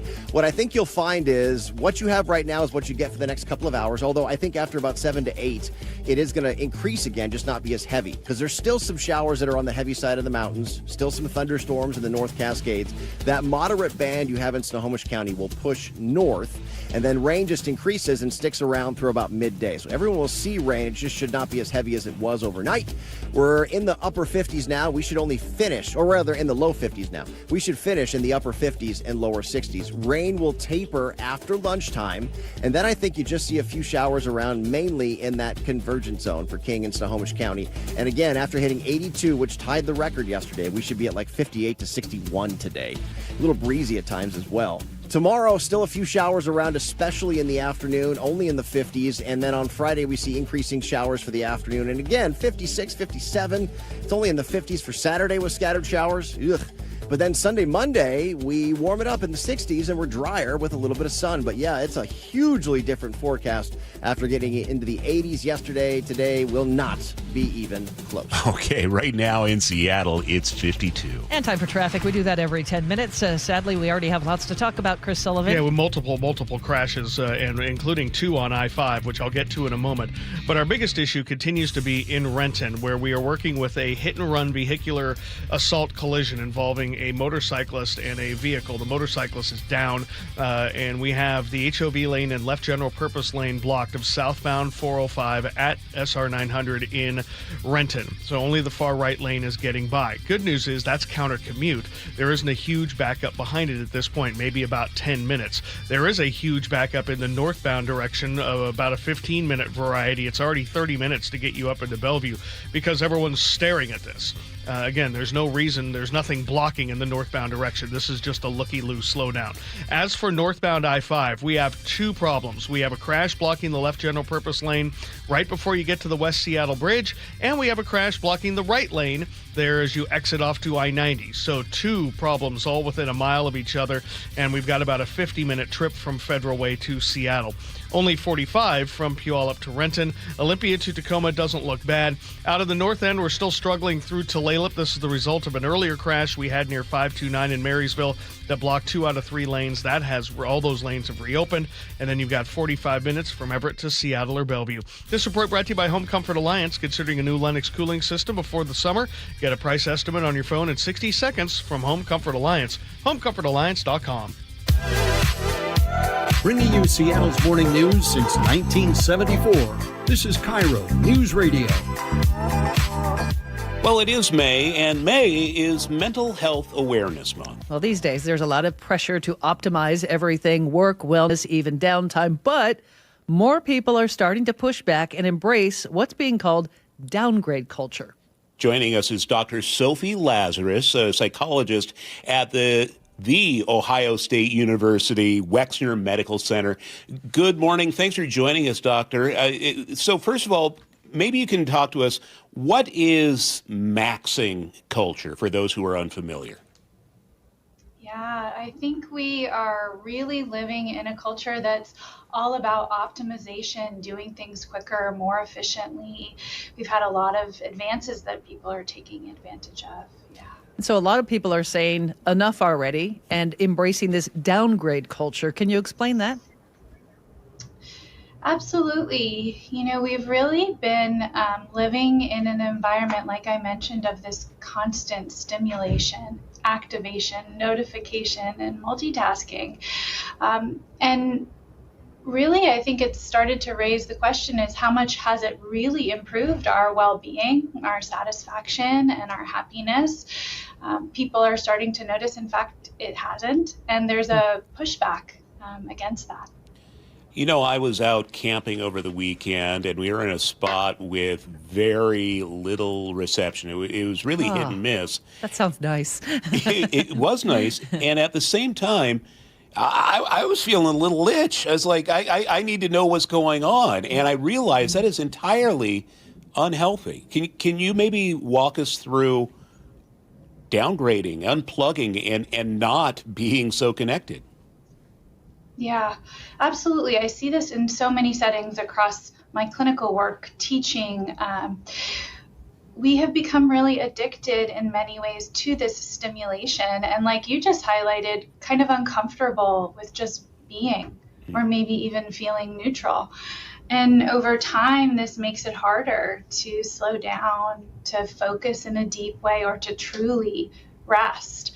And then without that, rest, it's difficult to feel really effective in our lives or deeply replenished. So there's kind of this retraining that needs to happen. Doctor, you say making even small changes can make a big difference. What kind of changes are we talking about other than just putting the phone down? Yeah, absolutely. Slowing down may feel uncomfortable at first, but can really help our mental health, I think, in a number of different ways. Can reduce this kind of chronic stress and overload, allows for, deeper focus, engagement with life, creating more space. I wonder if this happened for you with camping, but for meaningful connection, maybe even some self-reflection. So the first way really to change a habit is first actually just to notice what is happening. So often just tracking or becoming more aware is the first step. I wonder, I'm an adult. I have lived part of my life where there wasn't an internet, when we didn't have all these choices for entertainment. So I'm one example, but I wonder about kids who don't know anything different.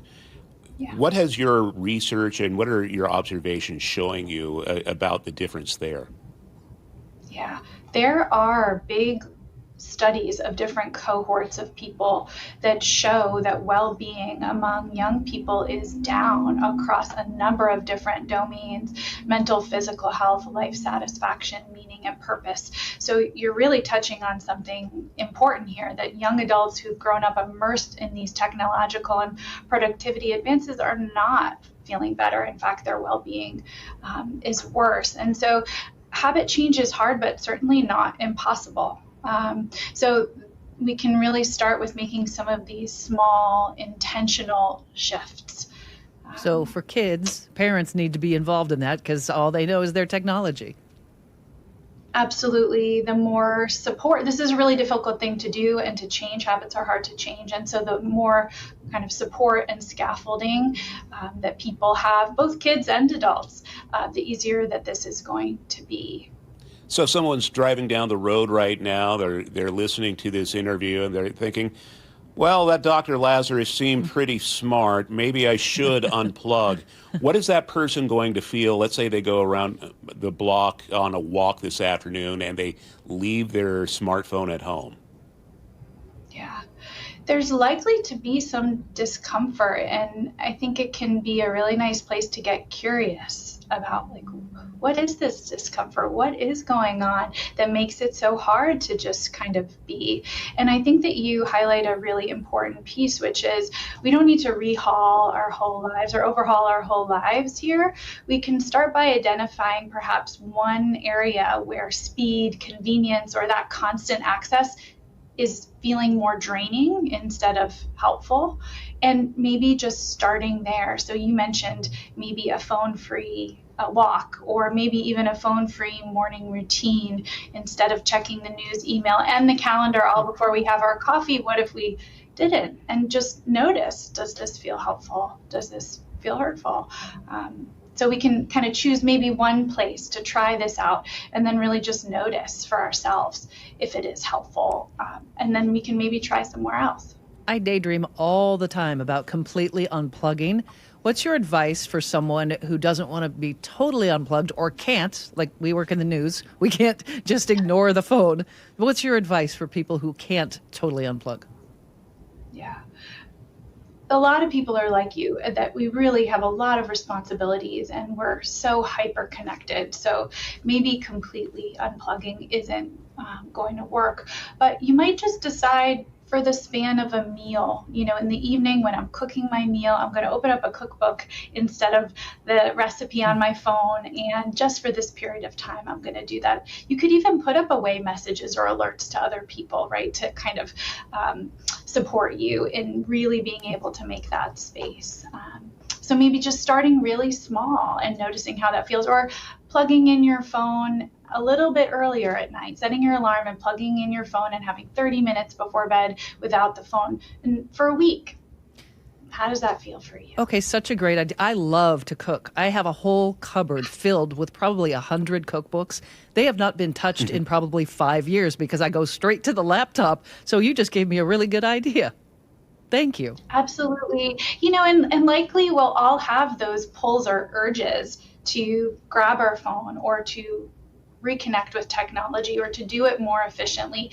I think the more we can look at it as just an experiment. This isn't something you have to do forever, but if you do it for a little while, how do you feel? And what do you notice about what's happening, what's making you reach for your phone or other technology? We can learn a lot about ourselves that way. Well, mental health is health, and we really appreciate your time.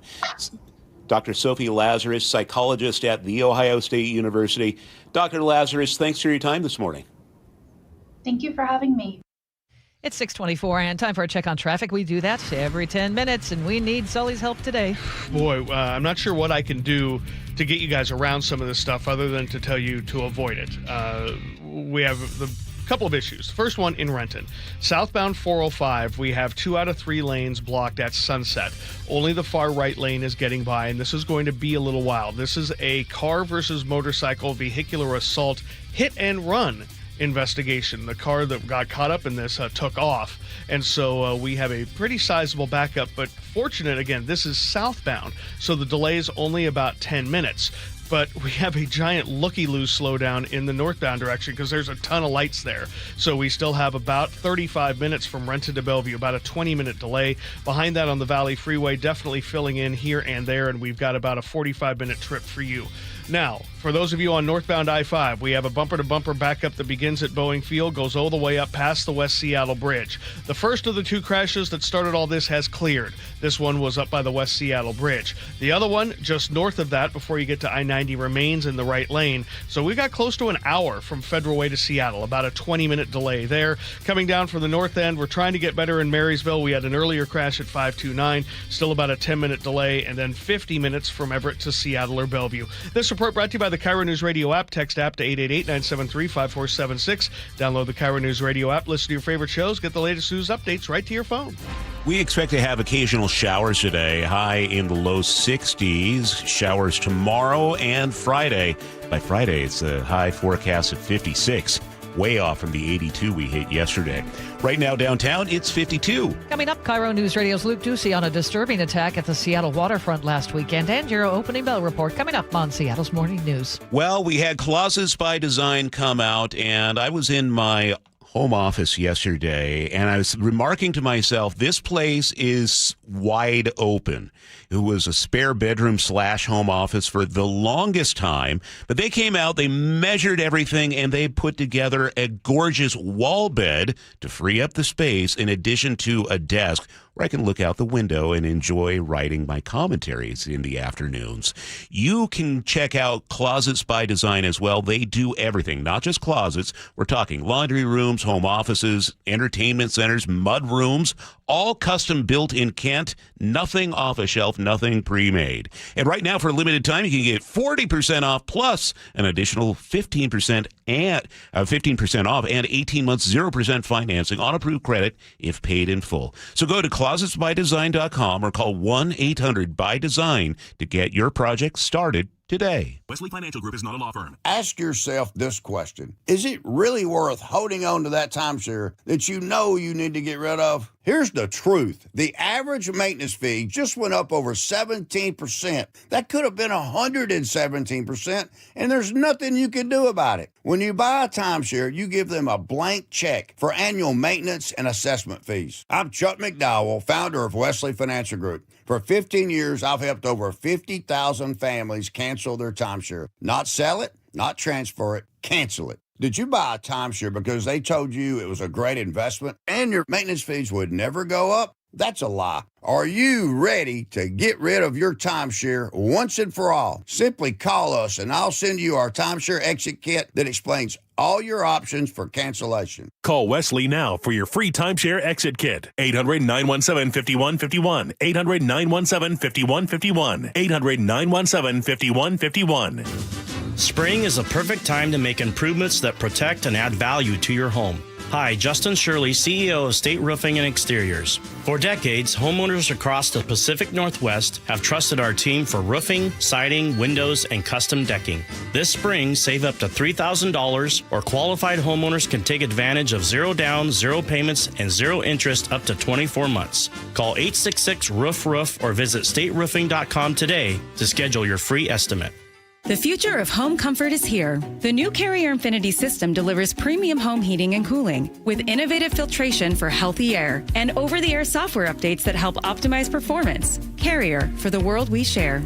Save up to $2,100 in Carrier Cool Cash rebates when you purchase a premium heating or cooling system, while also taking advantage of a special financing offer of 0% APR for 60 months. For details, visit CarrierNorthwest.com. That's CarrierNorthwest.com. Windows are a home's top target for break-ins. At Lake Washington Windows and Doors, we offer added security with our exclusive 3-layer security glass protection. Combined with our lifetime warranty, you'll have lifetime peace of mind. Choose Lake Washington Windows and Doors, a name you can trust. This Memorial Day, feel the freedom of lower energy bills. Lake Washington Windows and Doors is taking $525 off every window, plus $1,000 off every patio or entry door. Plus, enjoy 12 months free financing. LakeWashingtonWindows.com.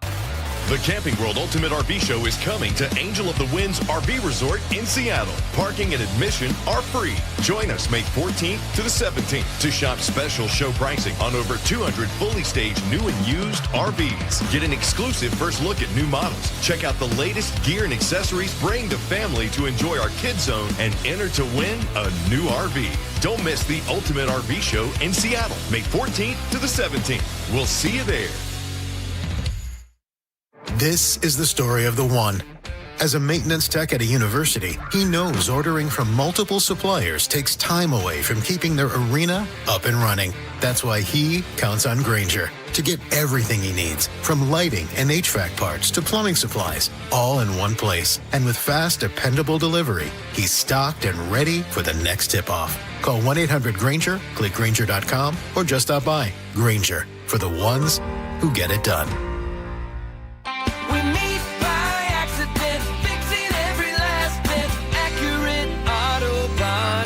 If you've been in an auto accident, you have the right to take your vehicle to any repair facility. Accurate Auto Body has been family owned and operated since 1994, and they work for you, not your insurance company. Your insurance company may not love them, but you will, because we meet by accident, fixing every last bit. Accurate Auto Body. Jazz Alley invites you to see bass legend Stanley Clarke live on stage. Shows run May 14th through the 17th. Tickets at jazzalley.com. Next up, Seattle's own Jovino Santos Neto, May 19th and 20th. This May, stock up on beautiful annual plants from Sky Nursery, especially if Mom likes flowers. A hanging basket for a shady spot, a patch of Kiss Me Over the Garden Gate, or straw flowers to keep in a year-round dried bouquet. Sky Nursery, the gardener's garden store, skynursery.com. Our local tax expert and advocate Greg Nunn understands the pressure that comes from owing money to the IRS. Don't let that pressure build. Call Nunn Better Tax Resolution. From stress to success with IRS Solutions. Google NUNN. None Better Tax Resolution. Now, the latest from KIRO Newsradio and MyNorthwest.com. Live from East Lake Avenue. You're listening to Charlie Harger and Manda Factor, Seattle's morning news. Good morning. It's 6:31. Seattle police say a bystander helped officers arrest a man accused of randomly attacking a 66-year-old man on the Seattle waterfront last weekend. Police also say the suspect was wandering around, threatening people with martial arts gestures before the attack. KIRO News Radio's Luke Ducey is here with details. Luke? So this happened near Pier 52 on Alaskan Way. So down near the ferry terminal, police say this 66-year-old victim and his family were walking around Saturday afternoon looking for a spot to have a picnic when witnesses told police the 30-year-old suspect, Nicholas Evans, snuck up to the victim from behind, hit him, and knocked him to the ground.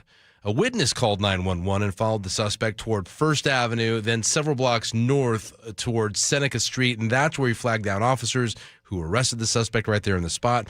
One person who saw the attack told the Jason Ranch Show on Seattle Red 770 the suspect looked drugged and deranged. He had been doing martial arts moves toward other people, threatening others near the waterfront. The attack comes, you'll remember, just weeks after a separate assault in downtown Seattle where a 77-year-old man was seriously beaten near 3rd and Pike. Police body camera footage showed that one suspect, Ahmed Osman, telling an officer during his arrest he's the brother of a Minnesota senator, and he also implied that he knows Seattle Mayor Katie Wilson. And I'll work on that audio for you later. We'll just pass it right now. Another man, Jesse and Elian, was also charged in that case. That 77-year-old victim suffered a broken arm, a broken knee, and a large cut on his forehead. Back to the 66-year-old victim from over the weekend, had some scratches and some neck pain, but he's doing okay. Second kind of attack like this down in that area in downtown Seattle in just a matter of weeks. All right. Thanks for the update, Luke. Now to KIRO 7 TV's Ranji Sinha on Kent's West Hill, where police are investigating a fatal shooting involving two men last night. Kent police were called here before 9:30 last night. This is very close to the Interstate 5 interchange and just to the northwest of Star Lake for people familiar with this area. Now, the police say they're launching a homicide investigation, but at this point, they don't know what caused the shooting and the murder-suicide. Police say there doesn't appear to be any danger to the public. This entire roadway, which is not very long, 31st Avenue South, is essentially sealed off from traffic, so nobody can get in or out at this time. It is time for a check on traffic. We do that every 10 minutes, and Chris Sullivan is watching a messy commute. Yeah, we've got some 20-minute delays out there, some deserved, some not. I'm going to start with the not first. We have a 35 to 40-minute trip from Renton to Bellevue on northbound 405. Just bumper to bumper through those S-curves. The reason? A crash in the southbound direction. No lanes are blocked northbound. This is a distraction slowdown only. So that's what you have to deal with. Now to the actual crash, which is pretty significant. This is a car versus a motorcyclist. Vehicular assault hit and run investigation is underway. One of the cars involved in this took off. Because this is southbound 405, it's not a huge delay through the area, maybe only 5 or 6 minutes. Only the right lane is getting by. Behind that on the Valley Freeway, we've got about a 50-minute trip. Looks like we do have a new crash to tell you about on eastbound 512, right as you get into the heart of Puyallup, right before the Puyallup River Bridge. That's why we're backed up all the way up the South Hills. I'll have more for you on that one in 10 minutes. Federal Way to Seattle running plus 20 as well. Hour drive for you guys. We've had 2 crashes near the West Seattle Bridge. One cleared, the other one just past it, still blocking the right-hand lane, bumper to bumper out of South Center. Lake bridges are still fine. Coming down out of the north end, a few minutes lost through Marysville. Earlier crash there, and then 50 minutes from Everett to Seattle or Bellevue. This report brought to you by Global Credit Union, where members enjoy no-fee accounts and early payday with direct deposit. Learn more, globalcu.org. Forecast looks like we will have showers occasionally throughout the day, a high of 61 downtown. Tomorrow, more showers, a high of 62. And Friday, also looking kind of showery. 56 are high that day. 54 right now in Seattle. 6:36. And time for our opening bell report. Inflation is at its highest level in 3 years, a direct consequence of the war with Iran. Fuel prices have been surging, and it's having an impact on American consumers and businesses. CBS News correspondent Jason Allen has more on how it's affecting people. Consumers across the country are now weighing where to spend their money, and the frustration is spilling out on social media. This bill was almost $300. $300. I almost died at the register. There's reason for concern, with inflation rising to a 3-year high. The latest data shows double-digit jumps in the price of gas and airfare compared to last year. Everyday staples like fresh vegetables, roasted coffee, and steaks also saw sharp increases. And Seattle area paychecks are falling behind those rising prices. New data from the Bureau of Labor Statistics shows local inflation running 4.9% around here, more than a full point above that national rate of 3.8%. Data show gas prices up nearly 26% from a year ago. Restaurant prices have jumped over 7%. Meanwhile, wages in the metro area grew at just 2.8%. And some bad news for tomato lovers. If you haven't noticed, the price of tomatoes is way up, surging nearly 40% in April from a year earlier. You can blame a combination of bad weather, high tariffs, and increasing transportation costs. It's estimated more than 70% of fresh tomatoes consumed in the U.S. come from Mexico, where unseasonably wet weather and disease have resulted in below normal yields. Freezes in key growing areas of Florida early this year also affected the tomato crop. Jim Crisula, CBS News. A conservative political group is racing to put a repeal of Washington's new income tax on the November ballot. KIRO Newsradio's Aaron Granillo reports. Let's Go Washington has until July 2nd to collect 400,000 signatures to send the repeal directly to voters. Founder Brian Haywood says the urgency is real. We've got people that are looking at moving their whole businesses out of here right now. Local tech entrepreneur Jesse Proudman says he's fighting the so-called millionaire's tax because he wants to stay. And I see this path that we're on being just completely devastating to everything that I care about and that I've grown to love about Washington. Supporters of the tax say it funds child care and social services and affects fewer than 20,000 households. Aaron Granillo, KIRO News Radio. A separate legal challenge against the tax is pending before the state Supreme Court. Critics argue it's unconstitutional. President Trump landed this morning in Beijing for a 2-day summit. He'll meet with President Xi Jinping and other officials. The U.S. war with Iran will be high on the agenda, but this visit is largely about business. China is the biggest buyer of Iran's oil, and now boatloads are trapped behind the U.S. blockade. So on the table today, everything from Iran and Taiwan to tariffs and trade.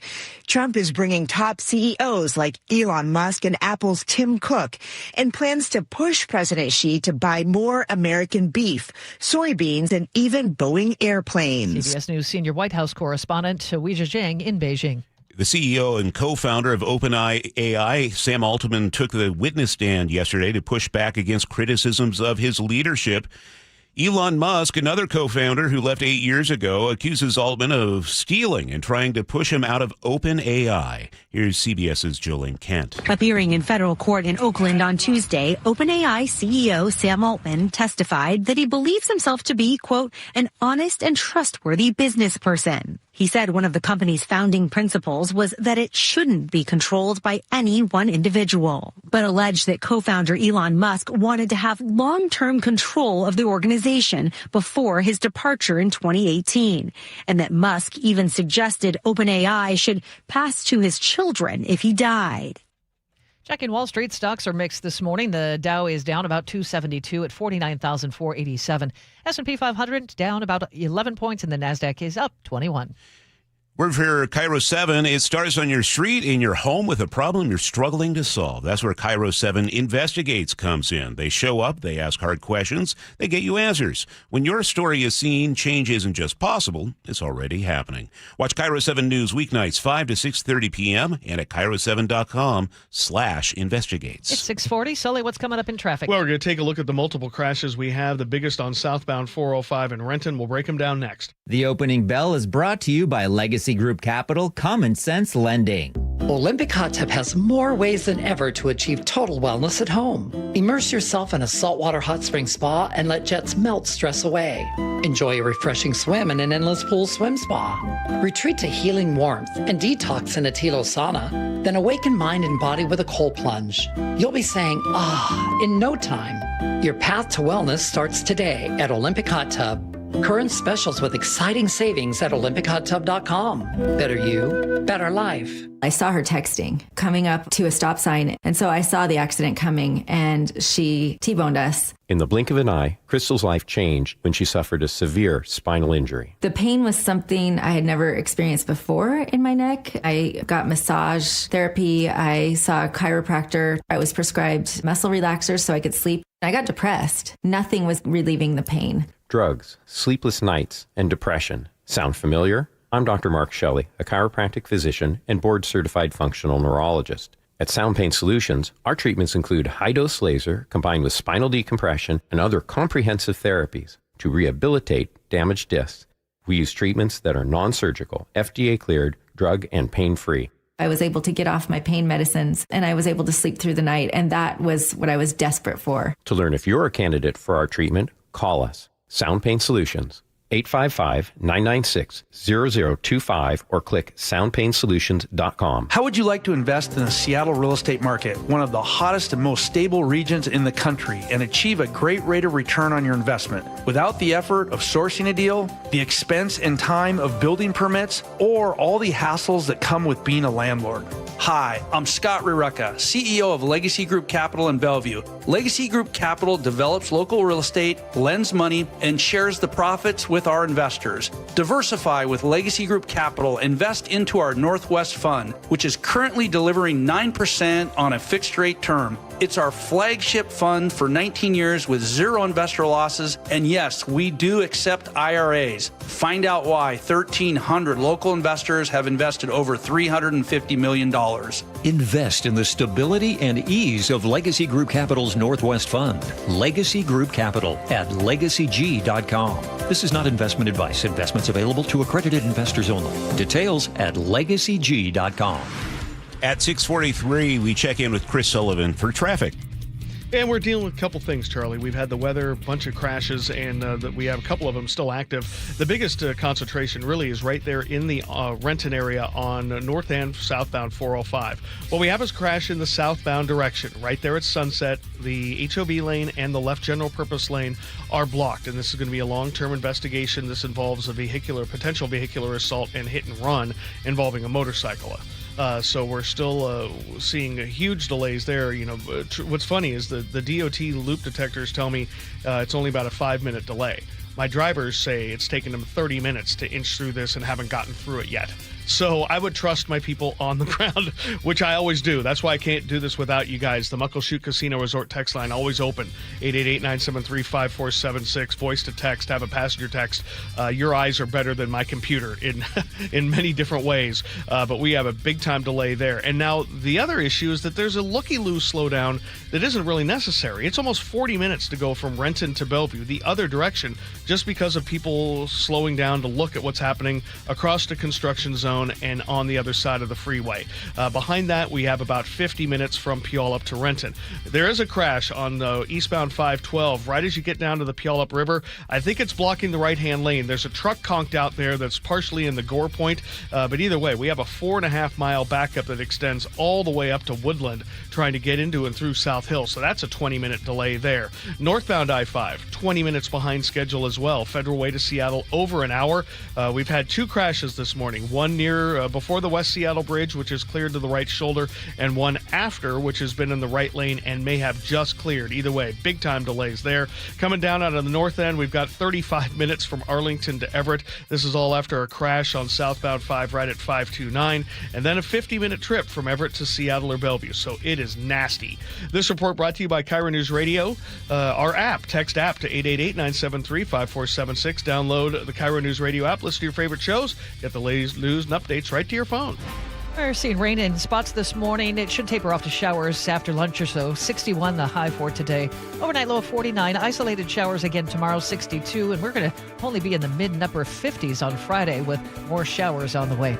Right now in Seattle, cloudy and 54. Well, gas prices around here remain in record territory. We will check in with Patrick DeHaan next. He is the head of petroleum analysis at Gas Buddy. With summer right around the corner, Valentine Roofing's schedule is filling up fast. Jake Skorheim here. I want to give you 3 reasons why you should pick up the phone and call Valentine today. Number 1, there's still time to beat the summer rush and get your roof started in as little as 3 weeks. Number 2, when the nice weather hits, you'll be enjoying your backyard instead of worrying about your roof. And 3, with the increased cost of crude oil, material prices going up, shipping prices going up, lock in your price now before the market absorbs all those price increases. Call 206 Roofing today, and I guarantee there'll be no surprises, just a clear estimate you can trust. And once you choose Valentine Roofing, here's what you can expect. Seamless communication, meticulous cleanup, and extra mile service. That's the Valentine experience and the reason that they were awarded the 2025 Gold for Best Roofing Company by the Seattle Times Best in the Pacific Northwest Awards. Call 206 Roofing today. That's 206 Roofing. And remember, when you see the red Valentine van, you know your home is in good hands. Some people out there love to do things entirely on their own. Others ask for help and trust their resources. When involved in an auto accident, you've got the choice of dealing with insurance on your own or hiring an attorney. I'm joined in studio by Harold D. Carr. He represents Harold Carr Law Offices. Harold, what's one of the main reasons for seeking representation? If you were to look at statistics, most people end up with a lot less recovery when they don't have a law firm representing them. And why should they hire Harold Carr Law Offices? We're not shy about bringing lawsuits. We do try to settle, and insurance companies know that. They know that we're fair in how we talk to them. The answer is really, we are very professional. But we've had cases, big and small, where we've had to take it into litigation, and about 98% of those will settle in mediation, a lot more than the client originally expected. Visit carlaw.com. That's carlaw.com. 2 R's in car. Car accident, Call CAR. Missing teeth? You may qualify for full mouth implants at a reduced cost using your medical insurance. Call South Seattle Smiles today at 206-241-5533 to see if you're a candidate. Your new smile starts now. SouthSeattleSmiles.com. Washington Lottery gives out a lot of green. The winners in schools and retailers are serene. Washington Lottery, Washington Lottery. Visit WaLottery.com. Who benefits to learn more? This is Congresswoman Marilyn Strickland. I'm working to lower costs, grow the middle class, keep us safe, and defend our freedom. I'm also here to help you with the IRS, Social Security, Medicare, the VA, passports, and more. We've recovered over $16 million for taxpayers and look forward to helping you. Call me at 360-459-8514 or visit strickland.house.gov. Paid for by official funds authorized by the House of Representatives. Seattle's morning news. Hear it live. Stream it online. Watch the show or catch the podcast anytime. Seattle's morning news, wherever you are.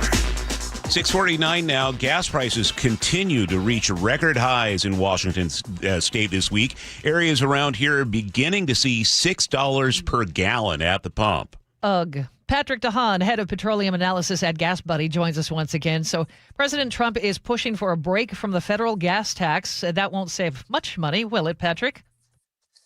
Well, if it gets approved by Congress, and that's the big wild card, it might shave 18 cents a gallon off. But, you know, in the grand scheme of things, is anyone a coupon clipper when the coupon's for about 1% off? That doesn't really excite me a whole lot. But it's something. It's not nothing. So where do things stand? Last we spoke, it was looking pretty grim in terms of oil supplies, and I sure haven't seen anything come through the Strait of Hormuz lately. Well, you know, we're about to get a market update here from the Energy Information Administration. You know, pumps have gas, you know, jets have fuel, construction equipment, semis, tractors all have fuel, but we're having to pay more for it because of the continued closure of the strait. And as you mentioned, Seattle prices basically bouncing off all-time record highs for gasoline. Diesel's come down a few cents, but at $6.99, it's not like it's a clearance sale either. So there's a lot of pain at the pump. There are some areas of concern I'm watching in the West Coast, and a lot of that is because of refineries in India that are dialing back on how much they're producing because they don't have access to as much natural gas. Natural gas is one of the forms of energy that a lot of refineries utilize to basically heat up oil molecules and split them and break them into other products like gasoline, diesel, and jet fuel. So, you know, there's some concerns with some of the blending components that are likely needed for the West Coast. But I don't envision that it's going to become a major issue yet. Obviously, the longer the strait remains closed, the more problems we could encounter. But that's a ways down the road. Seems like talk of opening the strait has kind of fallen on the back burner. What is the status? Yeah, I mean, over the weekend, we obviously saw some negotiations, and then, well, we didn't after that. President Trump calling Iran's proposal totally unacceptable. So I think we are back to the drawing board. We're kind of waiting for the next push. And again, it doesn't seem like Iran is in a hurry, and it doesn't seem like the U.S. is in a hurry. I think both countries think they have the upper hand. Iran thinks they have the upper hand because U.S. fuel prices are elevating, global prices are elevating. And the U.S. thinks they have the upper hand because Iran's storage capacity. There's nowhere to put additional oil, or there are very few places. They're not able to sell it. There's a blockade on Iran's ports. So this is kind of a staring contest at who's going to blink first, and we just don't know when that's going to happen. Patrick, you do a lot of these interviews all across the country. I'm curious what your preparation is when you come on with us or, you know, stations in California, how uniquely weird the situation is around here.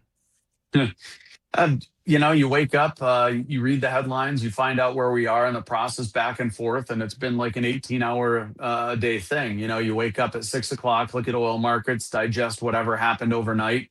And sometimes you basically after 5 o'clock start reading the new headlines that formed over the day, over the course of the day when I don't get to look at much as what is happening. So It's a lot of information absorption that has to happen to be able to analyze what's new and what is impactful.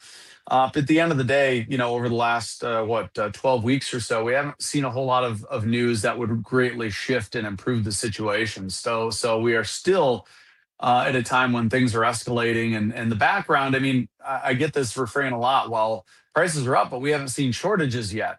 Well, that's because economics is working. Prices are going up. Other countries are having to cut back on consumption. And I hate to say it, but first world countries are the ones that are increasingly, well, maybe not increasingly, but they're the ones able to afford to buy this fuel as economics is bending in the background. So countries overseas are rationing, they're cutting consumption, telling schools, telling people to work from home. And that's what a lot of Americans probably aren't seeing, that there's a lot of warning signs happening overseas. When this is all over with, we'll miss talking to you. Maybe you'll have some time to emerge from your bunker. Well, we can talk about better news. There's always the aspect of declining prices. Gas prices way down. Let's get Patrick DeHaan on with us. Today is not that day.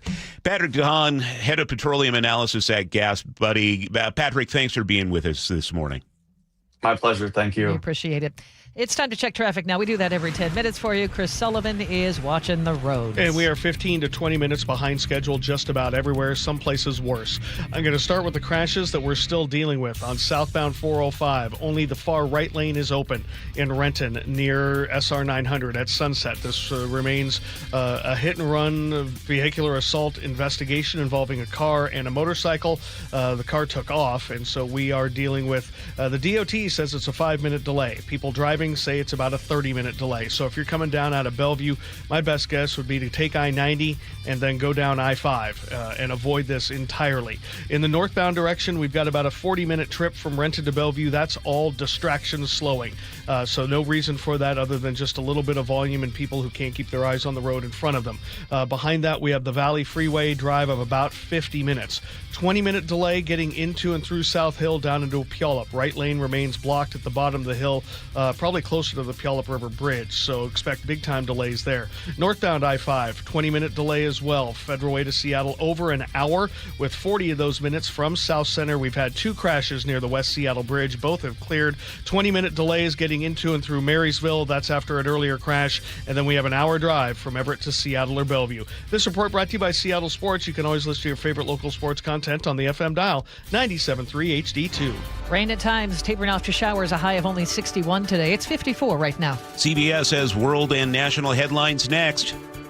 The John Curley Show. I have a 1941 Dodge at the front of the house. And there's a nest in there. Wasps. Big nest. Weekdays 3 to 7. I got 2 cans of wasp spray. I put them both on the seat, and I get a 22 rifle.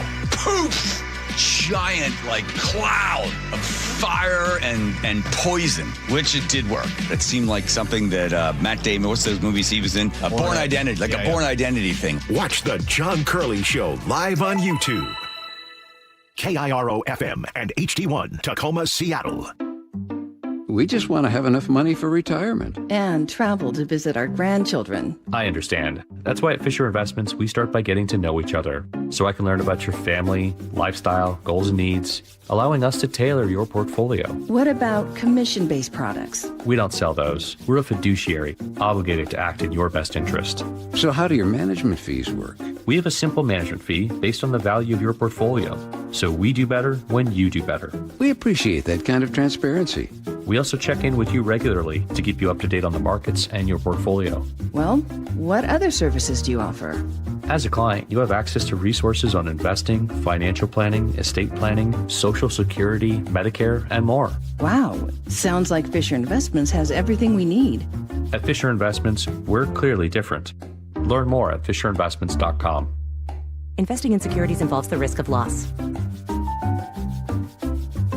With Guardian Roofing Gutters and Insulation, maintenance is the key to a long-lasting roof. Need an inspection, repair, restoration, moss removal, or just a cleanup? Call us today. Our first-time customers can save $99. Visit us at GuardianRoofing.com. From the people who brought you It's the Dog Park comes... Your dog is limping, but she seems fine. Plus, you've heard they can fake it just to get what they want. So what's the deal now? You're being gaslit. Protect your dog from injury and illness with Progressive Pet Insurance. Oh, now she switched legs. What a diva. Progressive Casualty Insurance Company and affiliates. Not available in all states or situations. Coverage subject to policy terms. The Camping World Ultimate RV Show is coming to Angel of the Winds RV Resort in Seattle. Parking and admission are free. Join us May 14th to the 17th to shop special show pricing on over 200 fully staged new and used RVs. Get an exclusive first look at new models. Check out the latest gear and accessories. Bring the family to enjoy our Kids Zone and enter to win a new RV. Don't miss the Ultimate RV Show in Seattle, May 14th to the 17th. We'll see you there. Windows are our home's top target for break-ins. At Lake Washington Windows and Doors, we offer added security with our exclusive 3-layer security glass protection. Combined with our lifetime warranty, you'll have lifetime peace of mind. Choose Lake Washington Windows and Doors, a name you can trust. This Memorial Day, feel the freedom of lower energy bills. Lake Washington Windows and Doors is taking $525 off every window, plus $1,000 off every patio or entry door. Plus, enjoy 12 months free financing. LakeWashingtonWindows.com. Get in the zone, AutoZone. Welcome to Markdowns for Miles at AutoZone. Thanks. Is oil marked down? Save up to $15 when you buy 5 quarts and a filter. And fuel treatment? 2 for $9 on Lucas. Brake pads? Marked down to free. Free? Get free Duralast brake pads when you buy 2 Duralast rotors. That's several markdowns.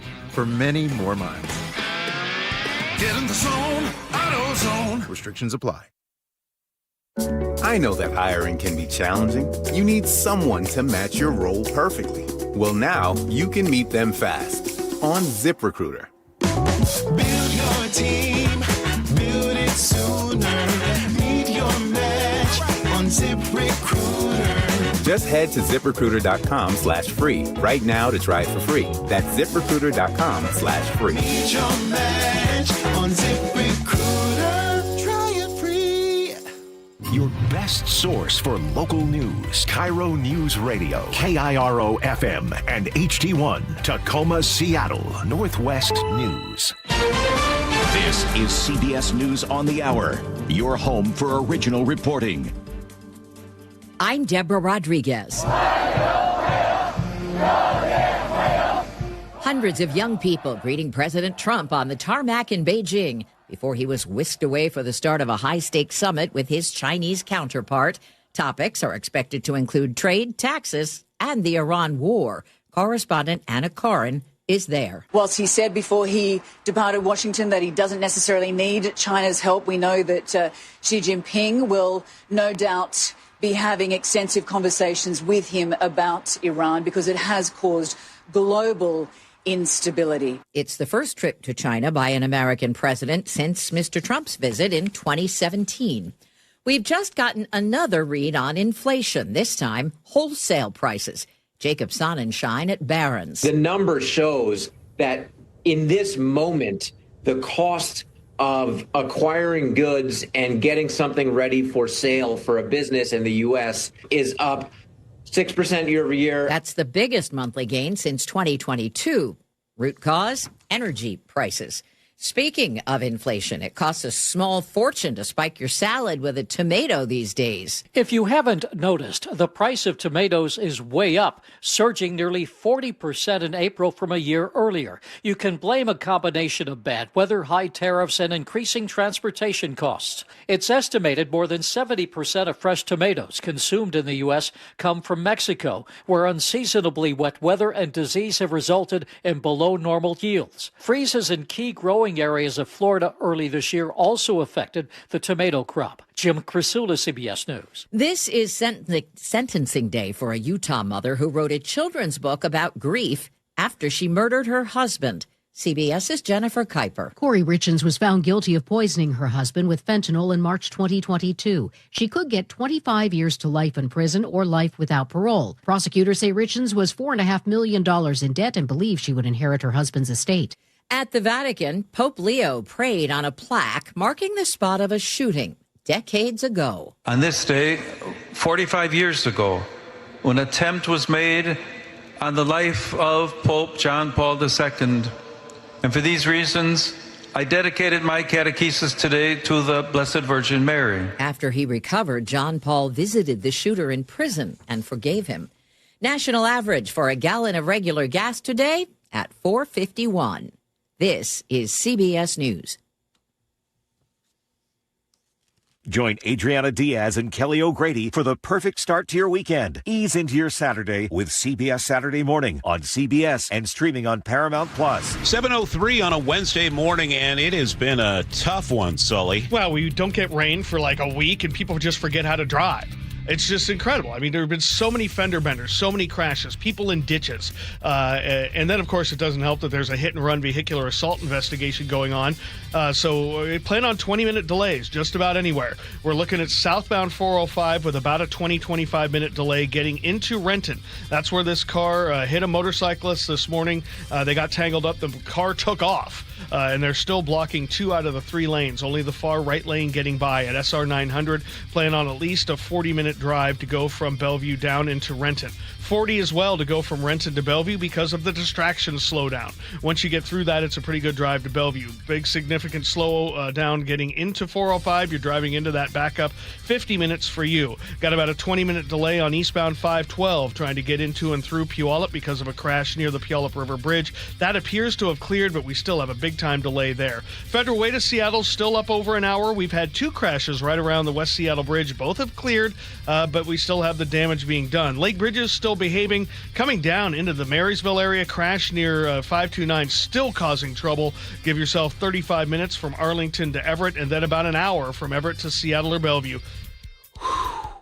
KIRO Newsradio Real-Time Traffic. I'm Chris Sullivan. Now, the latest from KIRO Newsradio and MyNorthwest.com. Live from East Lake Avenue. You're listening to Charlie Harger and Manda Factor, Seattle's morning news. At 7:04, we're following developing news out of Kent this morning, where police say a man killed his father and then himself. Detectives have been on the scene all night and all morning, and we get the latest now live from KIRO Newsradio's Luke Ducey. Yeah, Kent police saying they got the call around 9:30 last night, and they say a 48-year-old man shot and killed his 70-year-old father inside their home, then took his own life. Now, if you're watching on the YouTube feed this morning, here is a map of where it happened on 31st Avenue South, about a football field away from the on-ramp to I-5 North along 272nd Street. A lot of police activity there right now. It appears to have happened in the corner house. So if we go to the street level view of Google, I mean, obviously this is going to be an older photo, but it's the one you're looking at on the YouTube feed right now. Investigators have been going in and out of that house all night long. Police say both men were found dead when they arrived. It's not clear now what led up to the shooting. I just texted back and forth with a spokesperson for Kent Police. They are not prepared to release anything other than what they have on social media to us already. So not ready for interviews on this just yet to release more information. Police do say, though, there is no threat to the neighborhood that's contained to that house. Luke Ducey reporting live. It's 7:06. Health officials are monitoring 3 King County residents who may have been exposed to hantavirus on a cruise ship. 2 of the 3 are members of the same household. They're showing no symptoms but are watching for them at home. County Health Officer Dr. Sandra Valenciano says there are no confirmed hantavirus cases in King County and the risk to the public is low. I know for many of us, it may bring back memories from the COVID-19 pandemic. The difference is we knew very little about COVID when the pandemic started, but there are decades worth of data on hantavirus. The 3rd King County resident is asymptomatic and in quarantine in Nebraska. Frank Lindsay, KIRO News Radio. A conservative political group is racing to put a repeal of Washington's new income tax on the November ballot. Here's KIRO News Radio's Aaron Granillo. Let's Go Washington has until July 2nd to collect 400,000 signatures to send the repeal directly to voters. Founder Brian Haywood says the urgency is real. We've got people that are looking at moving their whole businesses out of here right now. Local tech entrepreneur Jesse Proudman says he's fighting the so-called millionaire's tax because he wants to stay. And I see this path that we're on being just completely devastating to everything that I care about and that I've grown to love about Washington. Supporters of the tax say it funds child care and social services and affects fewer than 20,000 households. Aaron Granillo, KIRO News Radio. A separate legal challenge against the tax is pending before the state Supreme Court. Critics argue it's unconstitutional.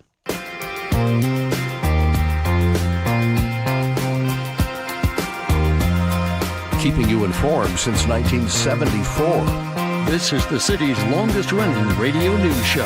Seattle's Morning News on KIRO Newsradio. Good morning. It's Wednesday, May 13th. He's Charlie Harger. I'm Manda Factor. Finally starting to dry out a bit in spots, but boy, it was coming down overnight when people like you and me wake up, Manda. It woke me up early. Yeah. Sully is here. He's dealing with the aftermath of a wet drive after so many days of dry. His eyes are closed and he's shaking his head. If that They're tells you glassing anything. over. It's just like, wow. I've gone 10 rounds with Tyson, and it's only the second hour of the show. Third hour, sorry, Amanda. Second hour of the show. Wow. Buster Douglas over there. We have David Burbank in the studio, Nick Krasia running the board, picking the tunes, Katrina Gishard at the KIRO Radio News Desk, and Frank Summerall at the Y Northwest News Desk. Coming up this hour of the show, our weekly chat with former State Attorney General Rob McKenna.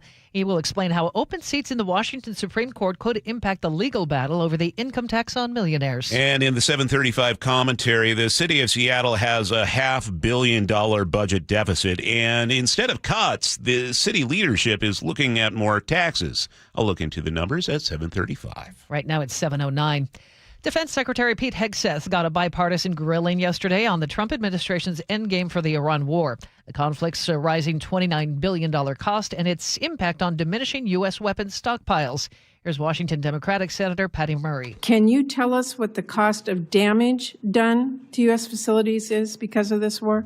I would simply respond that, and I think it's an important point, considering what the president is undertaking, is what is the cost of Iran obtaining a nuclear weapon? While the Pentagon chief softened his tone from hearings before Congress nearly 2 weeks ago, he got far more pushback from members of his own Republican Party about the levels of U.S. munitions used in the Iran war and President Trump's intense criticism of traditional allies for not taking part in the conflict. New details and a steep bail for the suspect in a weekend fatal shooting at a Lake City tap room. Here's KIRO News Radio's James Lynch. Court documents indicate surveillance video from the Growler Guy's tap room showed the victim, affectionately known as Q, arriving with a man and a woman after the business was closed. As Q turns to unlock a rear door, the suspect allegedly pulls a handgun and shoots Q multiple times. Today, a King County judge ruled there is probable cause for second-degree murder and set the suspect's bail at $2 million.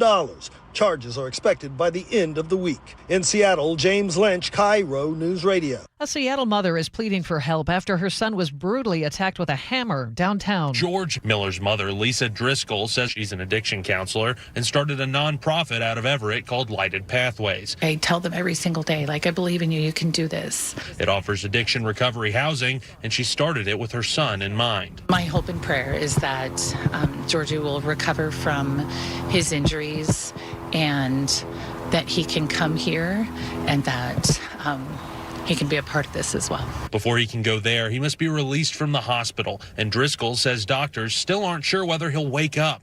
KIRO 7 TV's Jack Bilyeu. A former Gonzaga basketball star has died. Memphis Grizzlies forward Brandon Clark was just 29 years old. TMZ reports his death is being investigated as a possible overdose. CBS News reports in April Clark was arrested in Arkansas and charged with possession of a controlled substance, fleeing in a vehicle while exceeding the speed limit, and trafficking a controlled substance. He played 7 seasons in the NBA. Before that, he was with Gonzaga for 1 season, earning second-team All-American honors from CBS. Cal Raleigh was on the coldest cold streak of any player in baseball headed into last night. He was 0 for 38 going into the 7th, the longest active hitless streak in the MLB, and then...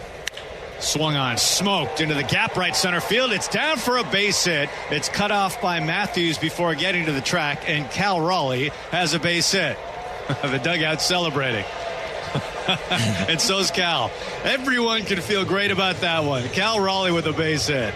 He would go on to score from the first in the inning and would rack up another single later in the game. Mariners won 10-2. They have now won 9 straight against the Houston Astros. Another chance tonight, 5:10. You can follow the action on our sister station, 710 Seattle Sports. I highly recommend Cal Raleigh take another shower in his full uniform, as he did Monday night. You know, Nick Allard does that as well. It's weird because it's Cal Raleigh's uniform. It is weird. Yeah. Nick, you are here. We have gotten through the heaviest of the rain, I'm hoping. Well, I think the first round at least, the main band that was pushing through some heavy rain, especially east of I-5 earlier, is now to our north and mainly getting out of here. However, we do have some moderate rain that's even moderate to heavy around, say, like Olympia, Tacoma, and that's just going to keep moving through. So you will see more pockets of rain this morning, but it is going to taper off this afternoon. So expect rain to start the day, expect rain, say, till about lunchtime. And then I think you're just going to find some drier weather this afternoon. In fact, I think we'll just see a few lingering showers, say in that Puget Sound convergence zone. That's the area around like King and Snohomish County where you'll see the majority of anything left later today. But man, is it going to be cooler and a little breezy. We'll look for temps in the upper 50s and lower 60s and only say, mostly cloudy at best. Tomorrow, also a few showers around, but your best bet for rain is going to be in and around the afternoon hours, especially later in the day, and still only in the upper 50s and lower 60s. And I think you'll see scattered showers on Friday and maybe a thunderstorm. Saturday, scattered showers. All 3-4 days are just 50s and 60s. After that, we dry out Sunday and Monday and get back into the 60s and should see some sunshine. But blech. To that I say, Got to figure out how to spell that. Well, I wouldn't worry. Yeah. It's very complicated. A bunch of ins and outs, a lot of what have you, a lot of old strands Some running around umlauts. the brain. Yeah, I well, get it. Let's not go that far. 54 and cloudy right now in Seattle. All right, 7:13. What would you say about the commute this morning, Sully? It's great. No, it's not. Everything is awesome. It's blah. Yeah, it's brutal. The good news is we're starting to shake it off. We're starting to get back to normal. Some positive news for those of you stuck in the 20-minute delay on southbound 405 through the scene of this vehicular assault hit-and-run investigation involving a motorcycle. They have reopened a second lane. So now the two general-purpose lanes are open. Only the HOV lane is blocked at sunset. So that should help improve things a little bit. Now that some of the lights are going away, the northbound looky-loo distraction, and that's all it's ever been, trying to get better, but it's still 40 minutes from Renton to Bellevue, probably 30 from Bellevue to Renton, maybe 35. So not exactly a good corridor there. Behind that on the Valley Freeway, 50 minutes. It's about average. Still have about a 4-mile backup and 15 minutes worth of a delay on eastbound 512 getting into and through South Hill because of a crash near the Puyallup River Bridge, which has cleared. We're back under an hour, finally, from Federal Way to Seattle after two crashes right around the West Seattle Bridge. Both have cleared. Still struggling out of into Marysville. 30 minutes Arlington into Everett. And we are looking at about a 40-minute trip from Lynwood to Seattle and 40 to 50 now from Everett to Bellevue. It's a reminder that, yes, it doesn't get there very often and only when it really has to. $15 in the express toll lane coming out of Lynwood. This report brought to you by Lake Washington Windows and Doors. Feel the freedom of lower energy bills this Memorial Day. $525 off every window, $1,000 off every door, 12 months, zero interest financing. LakeWashingtonWindows.com. For more than 50 years, the voice Seattle trusts. This is Seattle's Morning News on KIRO Newsradio. 7:15 now. The conservative group Let's Go Washington is fast-tracking its initiative to repeal the state's income tax on high earners. This as we begin to see races for the 5 open state Supreme Court seats formulate. Let's break this down with former state AG Rob McKenna, who is leading the legal challenge of the new income tax. Morning, Rob. Let's start with the initiative announcement from Brian Haywood. First of all, how many signatures do they need to gather? Well, the Secretary of State suggests submitting about 390,000 signatures because you always end up with some invalid signatures. Some people will sign twice, forgetting they've already signed the petition, et cetera. But the statutory minimum that they'll have to turn by July 2nd is 308,911 if they want to have this on the ballot this November. I know we've talked about this before, but if you could just remind us, can you explain why the court declined Haywood's attempt at a referendum and how that's different from this initiative? The Constitution allows a referendum challenge to an adopted law with 2 exceptions. One is where the legislature declares that there's an emergency. Typically, they say that this bill is necessary for the public health, welfare, and safety. The second exception from the referendum power is for a bill that is necessary for the support of state government. In other words, a budget bill or commonly a tax bill. So the case really came down to whether or not a tax that won't be collected until 2029 is necessary for the support of the state budget. But the Supreme Court held in an order citing an unprecedented an unbroken line of precedence that they never allow tax bills to be subject to referendum, and that's why that a referendum challenge isn't possible here. Instead, the law will have to be overturned by initiative, which is where instead of challenging a legislatively enacted bill, you actually put the voters in the position of being the legislature to pass a bill. But it takes twice as many signatures on the petition to get an initiative qualified as a referendum. So referenda are easier to get qualified. So Haywood has about 8 weeks to get to this July deadline, and he needs those hundreds of thousands of signatures. Sounds like an uphill climb. Do you think he can make it? It is possible to gather that many signatures in that time frame. We've seen it happen before with popular initiatives. So it is possible. He has the other option of collecting signatures for an initiative to the legislature. That deadline is not until December, so he gets quite a bit more time. And if the legislature does not, adopt the initiative when it's sent to them, then it goes in the fall of 2027. A factor in this whole legal debate is the makeup of the state Supreme Court. So let's talk about that. 5 positions are going to be open. What are you watching for? Well, first of all, it's an unusual number of Supreme Court races in a single election. We have 9 Supreme Court justices. They serve 6-year terms.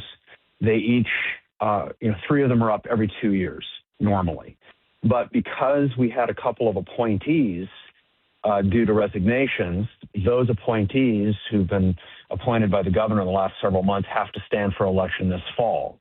Also, of the 3 positions that are up, 2 of them are going to be vacant because the justices decided not to or could not seek re-election due to age. And then you have the Chief Justice, Deborah Stevens, whose term is up. She's running. So she's the only previously elected incumbent who's up. You have 4 other seats, either with appointees or that are open. So these races have drawn a great deal of attention. And, one of the hallmarks of Supreme Court races in recent years has been very few people file to run or to challenge an incumbent, for example, or even an appointee. They're not seeing a lot of challenges. That's changed this year. So you have multiple people filing for most of the positions, except for one that is a vacancy where only 2 people filed. I think you're going to see an unprecedented level of public attention and of campaign spending this year for Supreme Court races. Can I just point out that I noticed that for the Colleen Melody slot, position 1, we've got 3 candidates. It was 4, but it looks like Ann Bremner withdrew her submission to become a candidate there. So that's something certainly to observe. I had no idea she was interested in doing that. Right. So filed on Friday, withdrew on Monday. Not clear why. She's a very prominent attorney. Probably would have been a high-profile candidate, but it's not clear why she withdrew. So what are we expecting in this race? Because usually you don't hear anything about a Supreme Court race when it comes to election season. Do you anticipate it'll be different this time around? Yeah, not only because there are so many candidates, but also because there are no other statewide races this year. Neither of the U.S. senators is up. So all the other races will be basically state legislative races. And that combined with the number of candidates, the amount of spending you can expect to see, and also, frankly, a heightened level of interest in the court races because the income tax lawsuit will be heard by the Supreme Court next year by this newly seated court. So that's, I think, enhancing attention as well. How does all of this affect what you're doing with your case? It doesn't really. The legal arguments aren't affected by that. It just means that we'll have some new justices in all likelihood on the court. Then we'll have to think about how to make our arguments to them. But it is interesting that we'll have this much change on the court before this case gets to them. All right. Well, former state AG Rob McKenna, this is certainly something we are going to be following. Remember, the primary election, where you get to narrow down to 2 candidates for each of those positions, that is on August 4th. And, of course, the Let's Go Washington deadline, at least if they want an initiative to the people, that is in July. Rob, thanks for your time this morning. Thank you very much. Thank you. Take care. Just about 7:23. We need to get to traffic. We do that every 10 minutes, and it has been quite a morning already, Sully. Yeah, it's some kind of show out there. I'll let you guys determine. It's been rough, and I don't mean to make light of it because, someone is in the hospital right now in pretty serious condition. But, yeah, overall, it just, we've had so many small crashes and then this big one, and I'll go with the big one first. And this southbound 405 right there at Sunset in Renton. The HOV lane remains blocked for a crash involving a motorcycle and a couple of different cars. One of the cars involved in this took off, so the State Patrol is looking at this as a vehicular assault potentially and hit and run. And a good note, one of our commuters or listeners, Mary in Bellevue, said we hadn't updated the condition of that motorcyclist, and that's a good point. Right now, it's serious conditions, not like considered life-threatening, but again, you never know with an accident of this magnitude. So hopefully that rider will be okay. But we're looking at about a 15-minute delay now on southbound 405. It's going to take you about 30 minutes to go from Bellevue to Renton. It's going to take you 40 from Renton to Bellevue. This is all volume and then a distraction slowdown. The Valley Freeway behind it, definitely seeing some spillover, but by most days' standards, the Valley Freeway at 48 to 50 minutes, that's okay. We can take that. Looking at Federal Way to Seattle, still about an hour. We had 2 crashes near the West Seattle Bridge that really kind of put us behind. Hey, guess what? We've got a new crash to tell you about. Why not? This one's on westbound I-90 right inside the Mount Baker Tunnel. So we're backing up all the way to Mercer Island. I'll have more for you on that in 10 minutes. Don't have any info on that other than it just popped up. Coming down for the north end, still struggling through Marysville after an earlier crash at SR 529 there. Give yourself 30 minutes from Arlington to Everett. Over an hour and 10 minutes from Everett to Bellevue, about an hour from Everett to Seattle. Kind of a normal day for you guys. And for those of you coming down 99 trying to get into Queen Anne just across the Aurora Bridge, looks like the bus lane is blocked for a crash. Car went into a ditch there. This is southbound 99 or southbound Aurora, so we're backing up all the way from Green Lake. Not a good day there either. This report brought to you by me, KIRO Newsradio Real-Time Traffic. I'm Chris Sullivan. Occasional showers throughout the day, a high in the low 60s, maybe upper 50s tomorrow with a chance of showers at mid to low 50s on Friday. Right now in Seattle, it's 52 and cloudy. And coming up, KIRO News Radio's Luke Ducey on a disturbing attack on the Seattle waterfront last weekend. Plus, in today's 7:35 commentary, why make necessary budget cuts when you can just increase taxes? That's a mindset that is in Seattle leadership for years, and it's ratcheting up under the new administration. We'll talk about it at 7:35.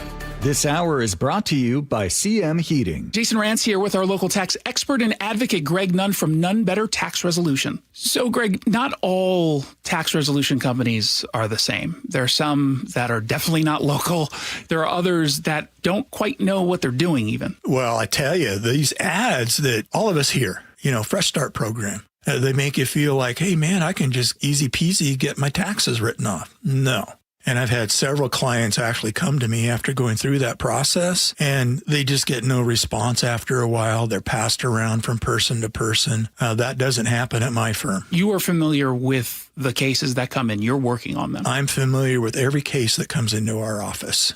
And I know what's going on and have the ability to really advise our taxpayers very well on what to do. If you're having trouble with the IRS, then call Greg Nunn. None Better Tax Resolution, from stress to success with IRS Solutions. 425-947-1967 or Google NUNN. None Better Tax Resolution. From whiplash to herniated discs, there are a few car accident injuries we've all heard of. JP Pendergast with Pendergast Law explains that even the most common injuries differ from one another. Pre-existing conditions, health history, beginning of treatment. There are hundreds of factors that make every person and every injury unique. While these variables aid medical treatment, the strongest case recoveries must also take them into account. Could you explain a little bit more? Our team at Pendergast Law is obsessed with turning over every stone to differentiate each case. This requires thorough investigation, diligent listening, and relentless research. We never pursue cases with a one-size-fits-all approach. We built our success by treating every injury and every case with the individualized attention our clients need and deserve. Pendergast Law's individualized approach to even the most common injuries makes the difference in case outcomes. It's another reason why I can't recommend them enough. If you or a loved one has been injured in a car accident, call Pendergast Law. We can help. How would you like to finally lose all those unwanted pounds quickly without spending thousands on painful injections or prescriptions? Hi, it's Donna Simpson, health and wellness expert. You probably know someone that is using Ozempic, the hottest diet craze in the country. Everyone knows about this prescription injection. Celebs use it to look their best. The problem is most of us can't afford Ozempic, and these injections can be so uncomfortable. Now you can lose the weight just as easily, but with no needles, no expensive prices, no side effects, and no worries. You need to try Lozempic, a new miracle weight loss breakthrough that performs so well it's been called nature's Ozempic. Lozempic is an easy-to-take diet pill now available without a prescription, being used by thousands to get rid of those unwanted pounds. So call now and find out how to get a free bottle. To find out how to get your free bottle of Lozempic, call 800-605-5724, 800-605-5724. Free bottles are limited, so call 800-605-5724. That's 800-605-5724. Progressive's accident response can detect and send help when you need it most, after a major car accident. But other accidents, you're on your own. Like when you accidentally call your wife Mom. When you accidentally say Happy Holidays on someone's birthday. When you accidentally wave at someone you thought was waving at you. We can't help with those accidents, but Progressive's accident response provides peace of mind after major car accidents. Progressive Casualty Insurance Company and Affiliates. Limited availability in California. Driver is responsible for emergency and towing charges not covered by the policy. The Camping World Ultimate RV Show is coming to Angel of the Winds RV Resort in Seattle. Parking and admission are free. Join us May 14th to the 17th to shop special show pricing on over 200 fully staged new and used RVs. Get an exclusive first look at new models. Check out the latest gear and accessories. Bring the family to enjoy our kids zone and enter to win a new RV. Don't miss the Ultimate RV Show in Seattle, May 14th to the 17th. We'll see you there.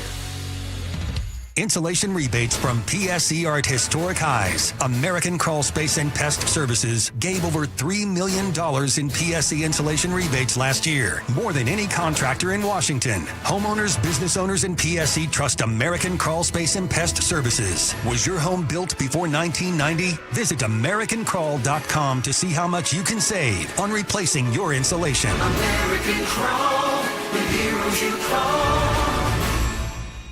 The future of home comfort is here. The new Carrier Infinity system delivers premium home heating and cooling with innovative filtration for healthy air and over-the-air software updates that help optimize performance. Carrier, for the world we share. Save up to $2,100 in Carrier Cool Cash rebates when you purchase a premium heating or cooling system, while also taking advantage of a special financing offer of 0% APR for 60 months. For details, visit CarrierNorthwest.com. That's CarrierNorthwest.com. Stop living with missing teeth. You may qualify for full mouth implants at a reduced cost using your medical insurance. Call South Seattle Smiles today at 206-241-5533 to see if you're a candidate. SouthSeattleSmiles.com. It started as a puddle. Where? In the shower. Uh-oh. Then the kitchen sink. Started backing up? Yeah. I know where this is going. Clogged up. Right. No problem. Beg your pardon? There's no clog we can't clear. You're Dan. From Apollo Plumbing. This is going to get pricey. How about $83? To clear my drain? Apollo Plumbing clears main drains every day. For $83? $83 or it's free. What's the catch? No catch. We'll even do a camera inspection. Why's that? It's the best way to find the cause of your clog. And it's included? No extra charge. Truth is, we hate clogs. I don't love them. Seen them all. Ew. I promise. There's no clog Apollo can't clear. Guaranteed. 83 or free. Goodbye, slow drains. All it takes is an accessible clean out. And Apollo gets my drains draining again. You call, we come, it's fixed. My heroes. Just doing our job. Thank you, Apollo Plumbing. ApolloPlumbing.com. Now, the latest from KIRO Newsradio and MyNorthwest.com. Live from East Lake Avenue. You're listening to Charlie Harger and Manda Factor, Seattle's morning news. Good morning. It's 7:31. There has been another attack on an older person in downtown Seattle. Last week, 2 men were arrested after an attack left a 77-year-old with broken bones and a cut on his face. Now police say a 66-year-old picnicking with his family was attacked. We get the details live from KIRO Newsradio's Luke Ducey. Yeah, so this latest attack happened near Pier 52 on Alaskan Way. So that's kind of down near the ferry terminal. If you're watching on our YouTube feed right now, we are going to show you a map of downtown Seattle. See that yellow circle on the map right there, the bottom left? Police say that's where this kind of happened and where the 66-year-old victim in this case and his family were walking around Saturday afternoon looking for a spot to have a picnic. Well, out of nowhere, witnesses told police this 30-year-old suspect, Nicholas Evans, snuck up to the victim from behind, hit him, and knocked him to the ground. A witness called 911 and followed the suspect. So follow the red marks now on that map where you'll see a circle around First Avenue, that intersection. There's a Top Pot donut there that was named in the police report. They walked north, see that arrow, several blocks to Seneca Street, and that second circle up there north. That's where the suspect flagged down officers, and they arrested the suspect there on that spot. Another person who saw the attack told the Jason Ranch Show on Seattle Red 770 the suspect looked drugged and deranged. He had been doing martial arts moves toward other people near the waterfront earlier before the attack. The attack, of course, comes just weeks after a separate assault in downtown Seattle where a 77-year-old man was seriously beaten near 3rd and Pike. Body cam footage from police show that one suspect, Ahmed Osman, told an officer during his arrest that his brother is a Minnesota senator and that he implied that he also knows Seattle Mayor Katie Wilson. I work for the state. You work for the state? You know Katie? Yeah. Yeah, I know Katie. The mayor. Yeah. Thank you. That's it. That's almost. That's my last word. Another man in that case, Jesse and Elian, was also charged and arrested. The 77-year-old victim suffered a broken arm, broken knee, and a large cut on his forehead. Back to this most recent attack, the 66-year-old victim over the weekend had some scratches and neck pain, but looks like he is going to be okay. Thank you, Luke. Time to check in with Chris Sullivan as we have a busy Wednesday commute. And I've got a little bit more information with what we're dealing with. The right lane is blocked inside the Mount Baker Tunnel on westbound I-90. Want to thank Mike and Sultan confirming that for me, but we're backed up all the way to the middle of Mercer Island, planning on at least a 15-minute delay getting across the lake on I-90. Probably about 35 minutes now to go from Bellevue to Seattle on I-90. Much faster, though you have to pay the max toll if you're going on 520. Now to the issue in the Renton area, which we've been dealing with most of the morning, this hit-and-run crash involving a motorcycle, a vehicular assault investigation. HOV lane remains blocked, southbound 405, as you get down to about SR 900. We're backed up all the way to the VMAC. It's at least a 25-minute delay minimum through there. Give yourself at least 35 minutes to Bellevue to Renton. Renton to Bellevue, you're going the other way, about 45. Really heavy approaching that on 167. You're going to need about 50 minutes all the way from Puyallup to Renton, and then eastbound 512 still struggling down the hill into Puyallup after an earlier crash. Federal Way to Seattle, about an hour. We've settled in there, so that's okay. Coming down from the north end, we have hour and 20-minute trips from Everett to Seattle or Bellevue, with an hour of that just away from Lynwood. Trying to get better in Marysville, just not quite seeing it yet after an earlier crash. This report brought to you by Seattle Sports. Download the Seattle Sports app and stay in the know with the latest news, scores, and opinions about your favorite teams. Well, the rain we're seeing this morning should taper off to showers this afternoon. 61 the high for today. Isolated showers tomorrow, too, and 62 only in the mid to upper 50s on Friday with a chance of showers, but some sun breaks, too. Right now in Seattle, cloudy skies and 54. Hear it live, stream it online, watch the show, or catch the podcast anytime. Seattle's morning news, wherever you are. And it's time for the 7:35 commentary. Seattle is facing a projected budget deficit of $488 million over the next 3 years. Mayor Katie Wilson went on the Seattle Channel last week to explain how the city got here. She brought her budget director, she asked for the cameras, and to her credit, she didn't have to do any of this publicly. Then moderator Brian Callanan asked a simple question. Does this mean the city is spending beyond its means? Here's Budget Director Ali Panucci's answer. I don't think it's spending beyond the means. We're delivering services that people need, and the costs of those services are more than our property taxes, our sales taxes, all the fees that support the city. So the costs are more than the revenue. She said no and described yes in the same breath. Here's a number that tells a real story. The projected deficit is $175 million next year.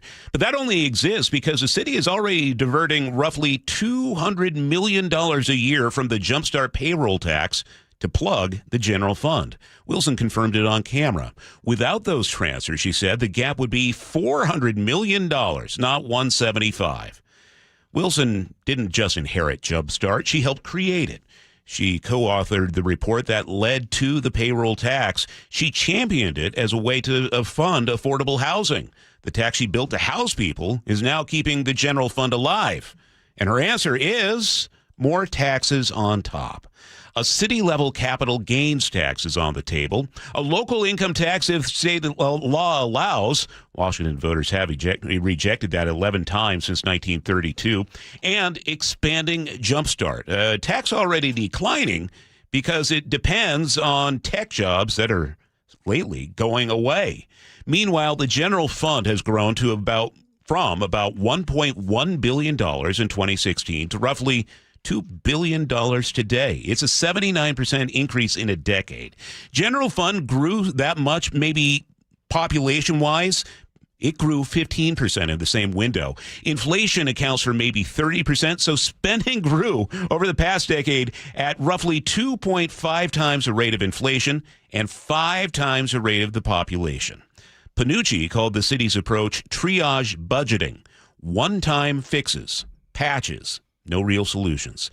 The city got $300 million in federal pandemic relief. It launched 25 new programs, and its own report acknowledges some of them will continue indefinitely after getting that one-time emergency money. Permanent spending, the cash ran out, the spending did not. When pressed on cuts, Panucci said every dollar is going out the door and it matters to someone. I don't think it's that we're overspending, she said. It's that the needs and our costs are more than our revenues can support right now. So nearly double the budget in 10 years, and every dollar is sacred. If every dollar matters equally, no dollar can ever be reduced. Wilson drew a hard line on homelessness. I'm the first to say that, we need to do better at how we are spending the funding that we spend on homelessness, but there is no world in which we need less funding for homelessness. Seattle's primary model is permanent supportive housing, subsidized apartments with no time limits, no treatment requirements, no recovery expectations. And nobody in this system gets paid when someone gets clean and moves out. The incentive is to manage the crisis. A solved problem doesn't need an agency, so that spending will only continue to go up in Seattle. This comes as former Starbucks CEO Howard Schultz published that Wall Street Journal op-ed calling Seattle hostile to business. Schultz left for Miami 2 months ago. Remember, Wilson stood on a Starbucks picket line in November and told shoppers not to buy their coffee. Last month, she told a Seattle University audience that millionaires who leave over taxes can wave bye. Starbucks is now shifting jobs to Tennessee. Every city department was asked to model 5% and 10% cuts. Wilson won't name a single one. She called $175 million in reductions a terrifying prospect. $500 million deficit, no cuts named, new taxes coming, and a wave goodbye to the employers whose revenue she needs. At some point, they wave back. And that's the 735 commentary for Wednesday, May 13th, 2026. You can text your thoughts to the Muckleshoot Casino and Resort text line, 888-973-5476. You can join the chat on our YouTube Live at KIRO Newsradio or leave a comment at mynorthwest.com. 740, what's coming up in traffic, Sully? 20-minute delays. Most places you're going, we're going to break them all down next. Remember when you used to wake up ready to take on the world? Lately, not so much. The brain fog, the exhaustion, that feeling like you're just not you anymore. Well, you're not imagining it, and you don't have to keep pushing through it. At Juvacor Health and Wellness Center, hormone replacement therapy starts with something you're not going to find online. A real conversation face-to-face with a female provider who genuinely gets it. led by Dr. Lucy Hostetter, a board-certified physician.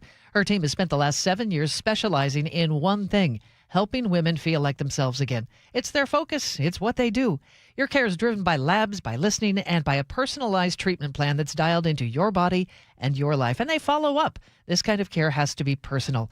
With convenient locations now in both Tacoma and Bellevue, Dr. Hostetter's practice has expanded from the flagship location, which was Seattle Regenerative Medicine Center in Bellevue, to Tacoma. You deserve a provider who makes the uncomfortable conversations comfortable. Reach out today at juvecorehealth.com. That's JUVE corehealth.com and feel like yourself again. Wait! Before you change the station, listen to this. 1-877 Cars for Kids. KIRO Cars for Kids. 1-877 Cars for Kids. Donate your car today. Donate your car at carsforkids.org. That's cars with a K. Pickup is quick and easy. You'll also get a vacation voucher and a tax deduction. 1-877 Cars for Kids. Donate your car today. Olympic Hot Tub has more ways than ever to achieve total wellness at home. Immerse yourself in a saltwater hot spring spa and let jets melt stress away. Enjoy a refreshing swim in an endless pool swim spa. Retreat to healing warmth and detox in a Tilo sauna. Then awaken mind and body with a cold plunge. You'll be saying, ah, in no time. Your path to wellness starts today at Olympic Hot Tub. Current specials with exciting savings at OlympicHotTub.com. Better you, better life. At Uline, they know going the extra mile takes hard work. For companies pushing to go further, Uline will go the distance with you.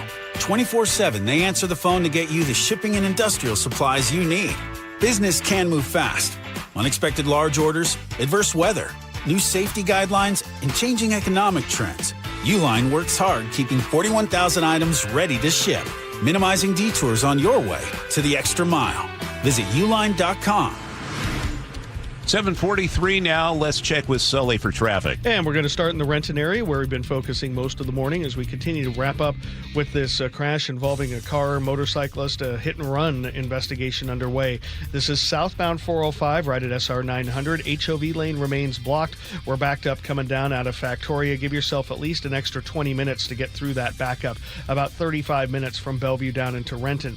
Going the other direction, kind of a standard day. Renton to Bellevue, 45 minutes, bumper to bumper through that scene.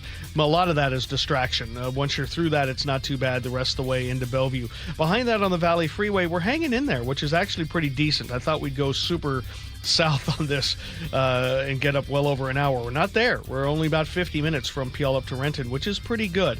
Still struggling down the South Hill on eastbound 512 after an earlier crash down as you work towards the Puyallup River Bridge. Northbound I-5, we're seeing some brake lights past Wild Waves, but nothing you can't handle. And then Federal Way to Seattle's a little over an hour. 40 of those minutes from South Center. We had two crashes right near the West Seattle Bridge early this morning, and that put us behind. We have cleared the crash inside the Mount Baker Tunnel on westbound I-90. So with the backup that we have across Mercer Island, gets better the further west you make it across the lake. Still about 25 to 30 minutes to go from Bellevue to Seattle on I-90, 520 much better. Coming down from the north end, still about a 10-minute delay getting into and through Marysville. Long-term crash there at SR 529.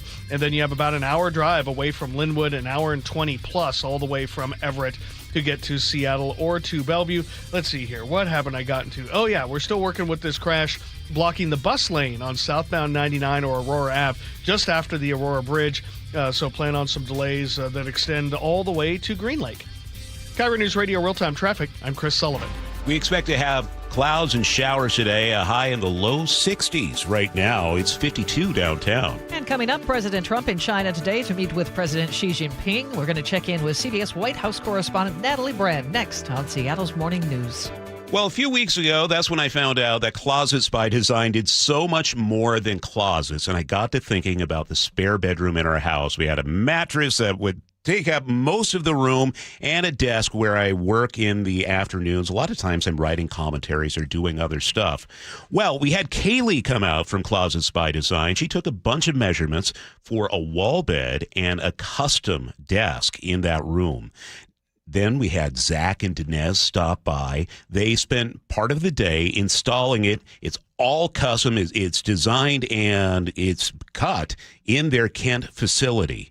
They came out, they installed it. The room is gorgeous. We have a wall bed. I was standing in it yesterday thinking, what am I going to do with all this space? At least it's not cluttered. This can work for you too. If you go to closetspydesign.com, call them. It's 1-800-BY-DESIGN right now for a limited time. 40% off plus an additional 15% off and 18 months 0% financing on approved credit if paid in full. Hiking, camping weekends, and mountain drives. This is Subaru country. And Carter Subaru is Seattle's only Subaru dealership with more than 800 Subarus in stock right now. From the fuel-saving Crosstrek and Forester hybrids to the all-electric Solterra with 0% APR for 72 months. Carter Subaru in Ballard, Shoreline, or online at cartersubaru.com. On approved credit, subject to vehicle insurance and availability. A documentary service fee may be added to the sale price or capitalized cost. See dealer for details. Valid through 5/31/26. Hey, it's G. Scott. Let's talk real for a sec. Summer is supposed to be about sunshine and kids having fun. But when the kids are home all day, that grocery bill, yeah, it grow fast. That's why I want you to know about Sunbucks and why our friends at Safeway are helping get the word out.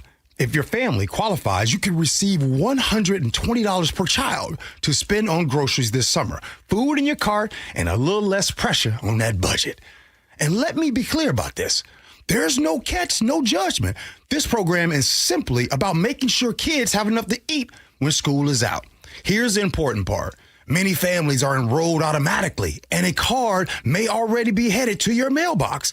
But some families do need to apply depending on income and where you live. So take a couple minutes and check. Visit freesummermeals.org. That's freesummermeals.org. Safeway, looking out for your family this summer. Once again, that's freesummermeals.org. Seattle's Morning News on KIRO Newsradio.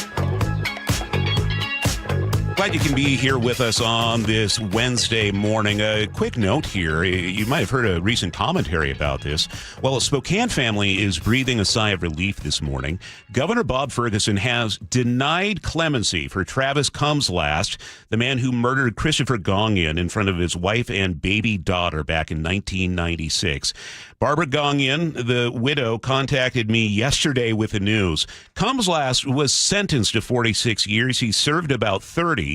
Now, Washington's Clemency and Pardons Board voted 3-1 in March to recommend his release after one member reversed her earlier vote with a no new testimony and no victims on the call.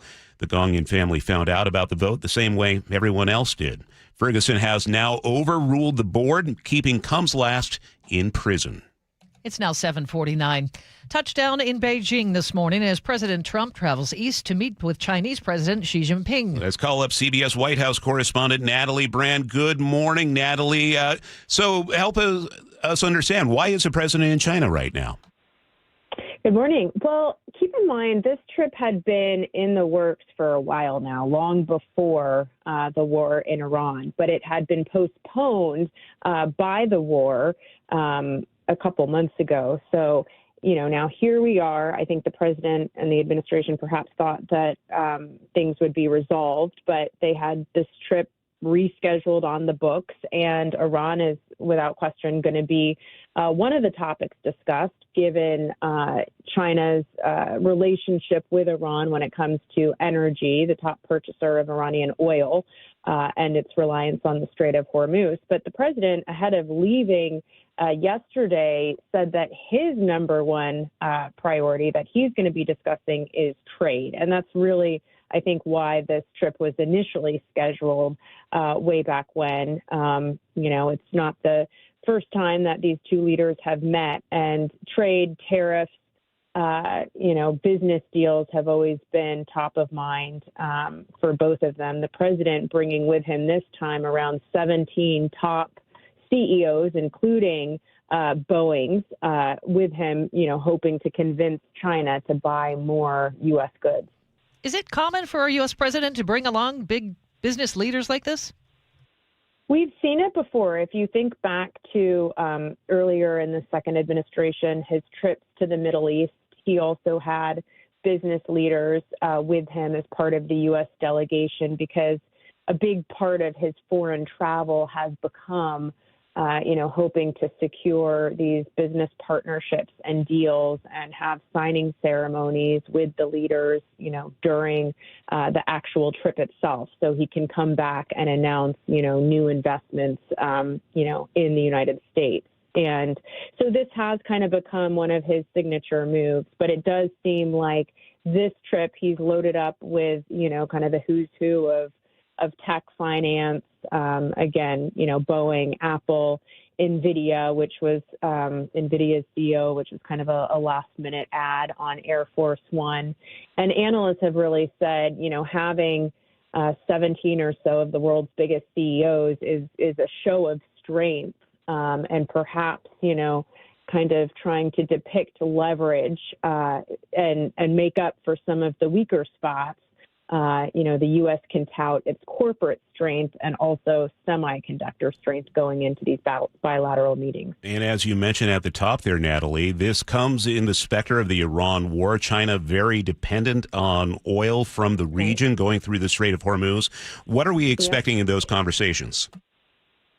Well, a lot of analysts that we've heard from in the past few days have noted perhaps China can hold some additional sway over Iran and help force Iran to the table and get a deal done. The president, when asked directly about this yesterday, said he doesn't need China to intervene, that this is going to end one way or the other. But there's no question that, as you noted, China has a real interest here in getting the Strait of Hormuz opened back up. And, we also have seen this relationship, China purchasing Iranian oil, funding Iran's regime. And, we even saw sanctions levied ahead of this trip to some individuals who were, tied to buying sanctioned oil from Iran and getting it to China. So, this is definitely kind of a delicate dance when you're dealing with these national security issues and these complicated relationships. Just about out of time, but are they expected to talk about Taiwan too? Of course, that is another top focus. And, just yesterday, lawmakers on the Hill were asking Defense Secretary Pete Hegseth about this multi-billion-dollar weapons package for Taiwan that the administration greenlit late last year, but it's been delayed. And they're saying, well, when is that going to get to Taiwan, of course, the self-governing island? And he didn't have a good answer, saying that, they're going on this trip. He's part of this trip as well. And he didn't want to get ahead of the president. But lawmakers are watching that issue very carefully and how Taiwan, factors into these larger discussions. All right. CBS's Natalie Brand reporting on the president's trip to China. Natalie, thanks for your time this morning. Thank you. Good to be with you guys. Thank you. We need to get to traffic. We do that every 10 minutes for you. Here's Sully. We are finally all clear. All lanes southbound 405 have reopened through Renton at SR 900 Sunset after this long-term crash we've been dealing with for about 3 hours now that involved a motorcyclist, a couple of cars, hit and run, vehicular assault investigation. But all lanes have reopened. The backup is going to take a little while to chew through, but we've got about 15 minutes worth of a delay, maybe 20, but that should be getting better. Now that all the lights have left, hopefully the looky-loo slowdown Renton to Bellevue will get better. That drive's still 45 minutes to get you into Bellevue. Behind that, the Valley Freeway's manageable. 50 minutes there. Federal Way to Seattle still over an hour with most of the brake lights there from the beginnings of Boeing Field all the way up. That's because of 2 earlier crashes we had. Lake Bridges, both westbound, now seeing a little slowing. I-90, though, now that we've cleared through the Mount Baker Tunnel, should be getting better. We're trying to loosen up in Marysville, just not there yet. Long-term crash at 529, about a 15-minute delay through that corridor, and then an hour and 20 from Everett to Seattle or Bellevue. This report brought to you by Seattle Sports. Search Seattle Sports on YouTube, click subscribe, and get fresh video content daily. We expect to have occasional showers today, a high in the low 60s, low 60s tomorrow with showers, maybe the mid-50s by Friday. Right now, it's 52 downtown. Coming up, Luke Ducey has more on a murder-suicide in Kent last night. This is Seattle's Morning News. The Jake and Spike Show. I looked something up the other day. I didn't even look it up. I said it in a room in my house. Weekdays noon to 3. And I have a smart device. And then for 3 days, everywhere, my phone, my computer at work, I see ads for that thing that I was mentioning. It was very specific. Yeah. That's a weird thing. That's technology and AI being used to expand the reach of technology into every aspect of our lives. Everything. Watch the Jake and Spike Show live or later on the KIRO Newsradio YouTube channel. KIRO FM and HD1 Tacoma, Seattle. Hey, Jake Skorheim here. Summer's right around the corner. Procrastinators, beware. Valentine Roofing schedule is filling up now, and you don't want to be stuck with the other guys. So call 206 Roofing today, and Valentine can still start your roof in as little as 3 weeks. Then you can enjoy barbecuing on your deck in the backyard without worrying about old shingles falling on your head. So call 206 Roofing today, and I guarantee there'll be no surprise, just a clear estimate that you can trust. Call 206 Roofing, and remember, when you see the red Valentine van, you know your home is in good hands. I had pain. I had numbness in my feet. That pain and that numbness just got worse and worse and worse as time went on. This is Greg describing life with neuropathy. I went to 5 podiatrists, tried different treatments, tried different orthotics, tried different shoes, had cortisone shots in the tops and the bottoms of my feet. Saw a neurologist. All my medical doctors said, can't help you. Live with the pain. You're not going to be able to sleep. This is your life. And then I just gave up until I found Sound Pain Solutions. I'm Dr. Mark Shelley, a chiropractic physician and board-certified functional neurologist at Sound Pain Solutions. Our neuropathy treatments can rehabilitate damaged nerves. We use FDA-cleared, non-surgical, drug, and pain-free procedures that help neuropathy sufferers like Greg find relief. I feel better. I mean, just feeling better is huge. If you experience numbness, shooting or burning pains, or loss of balance, call us. Sound Pain Solutions, 855-996-0025, or click soundpainsolutions.com. Get down with Casey and the Sunshine Band when they take the stage at Muckleshoot Casino Resort. Sunday, May 17th at 8 p.m. The iconic 70s group has toured around the world, and now they're bringing their blend of funk, disco, and R&B to Muckleshoot Casino Resort on May 17th. Get tickets now at muckleshootcasino.com. Windows are a home's top target for break-ins. At Lake Washington Windows and Doors, we offer added security with our exclusive 3-layer security glass protection. Combined with our lifetime warranty, you'll have lifetime peace of mind. Choose Lake Washington Windows and Doors, a name you can trust. This Memorial Day, feel the freedom of lower energy bills. Lake Washington Windows and Doors is taking $525 off every window, plus $1,000 off every patio or entry door. Plus, enjoy 12 months free financing. LakeWashingtonWindows.com. Held over due to popular demand, this is your opportunity to save up to 40 to 80% on a hot tub or swim spa. This weekend only, Friday through Sunday, Washington State Fairgrounds Event Center. Be advised, this is your opportunity to save up to 40 to 80% on a hot tub or swim spa. This weekend only, Friday through Sunday, Washington State Fairgrounds Event Center. 18-month interest-free financing. Our factories have demanded we sell 1,000 hot tubs and swim spas this weekend. Washington State Fairgrounds Event Center. Huge factory incentives, factory rebates. This weekend only, Washington State Fairgrounds Event Center. We can remove your old hot tub. Free delivery of your new hot tub. Deep discounts. Washington State Fairgrounds Event Center. Free delivery of your new hot tub. Just relax and enjoy.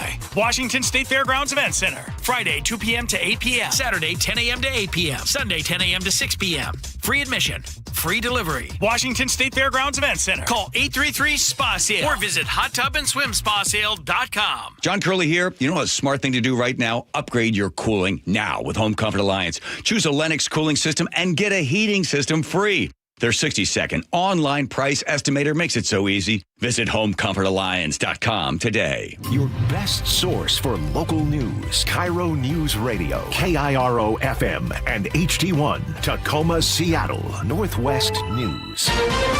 This is CBS News on the Hour. Your home for original reporting. I'm Steve Kathan. There's a new ruling in a murder case that captured national attention. South Carolina's Supreme Court has overturned Alec Murdaugh's murder convictions and 2 life sentences. CBS's Michael Wallace. 3 years ago, a jury found the prominent attorney guilty of killing his wife and 22-year-old son. The state Supreme Court has agreed with Murdoch's attorneys that his trial was tainted by a county clerk's improper comments to jurors. She told them to watch Murdoch's body language and suggested he might lie while testifying in his own defense. Prosecutors acknowledged those comments but argued they did not influence the jury. Murdoch will remain in prison for a conviction in a fraud case. President Trump is in China for a summit with President Xi. CBS's Courtney Keeley says the war in Iran could loom large. He had to actually postpone this summit because of the war in Iran. So whether he likes it or not, or whether the Chinese leadership likes it or not, Iran does loom large. And we're going from the Strait of Hormuz to the Strait of Taiwan. A lot to discuss. 80% of Iranian seaborne crude is exported to China, often by vessels that evade U.S. sanctions. So they're going to have to address this. The latest economic report from the government shows prices at the wholesale level jumped 6% in April from a year ago.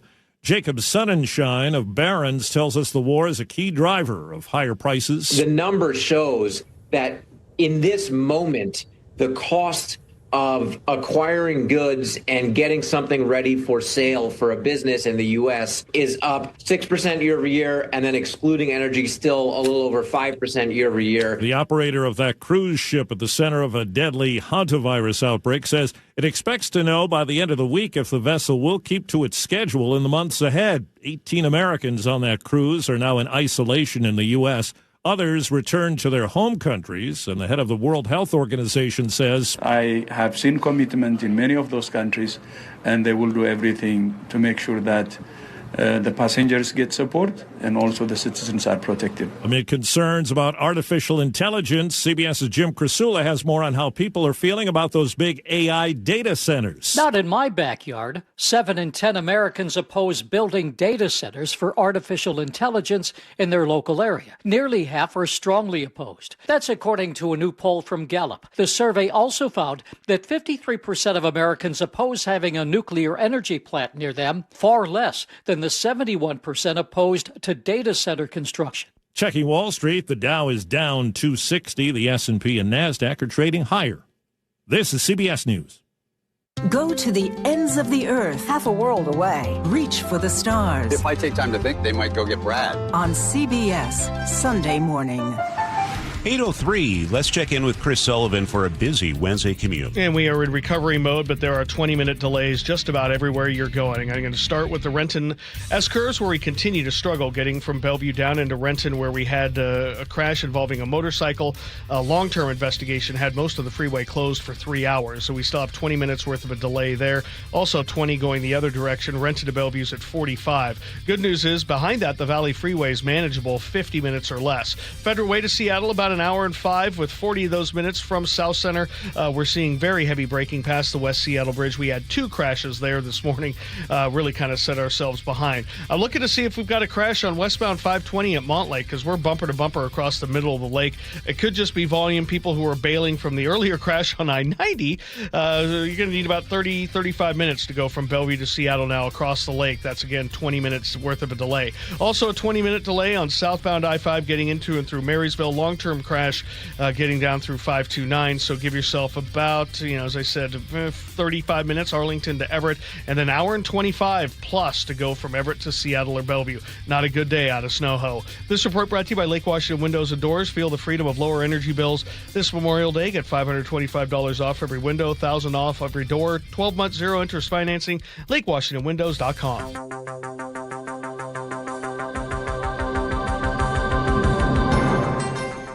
8:04 on the Wednesday, May 13th, 2026 edition of Seattle's Morning News. I'm Charlie Harger with Manda Factor. We're following developing news out of Kent this morning, where police say a man killed his father and then himself. Yeah, detectives have been on the scene all night and all morning, and KIRO Newsradio's Luke Ducey is here with the details. Yeah, Charlie and Manda, police say they got the call about this around 9:30 last night. They say a 48-year-old man shot and killed his 70-year-old father at their home, then took his own life.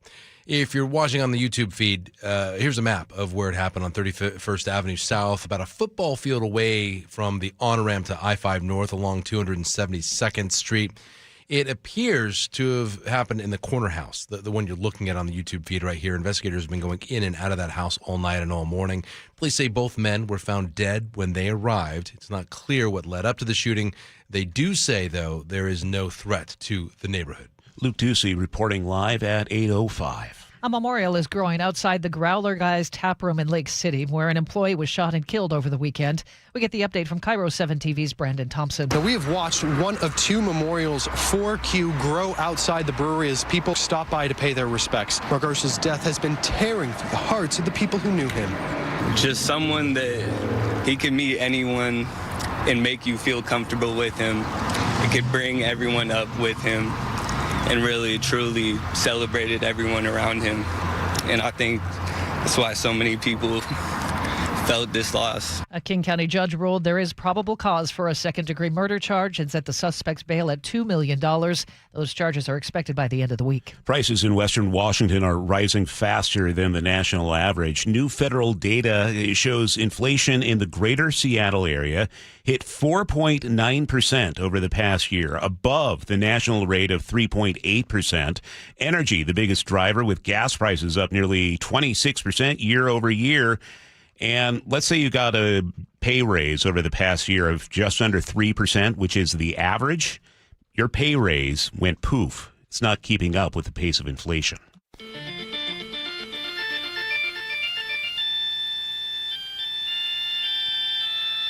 Keeping you informed since 1974.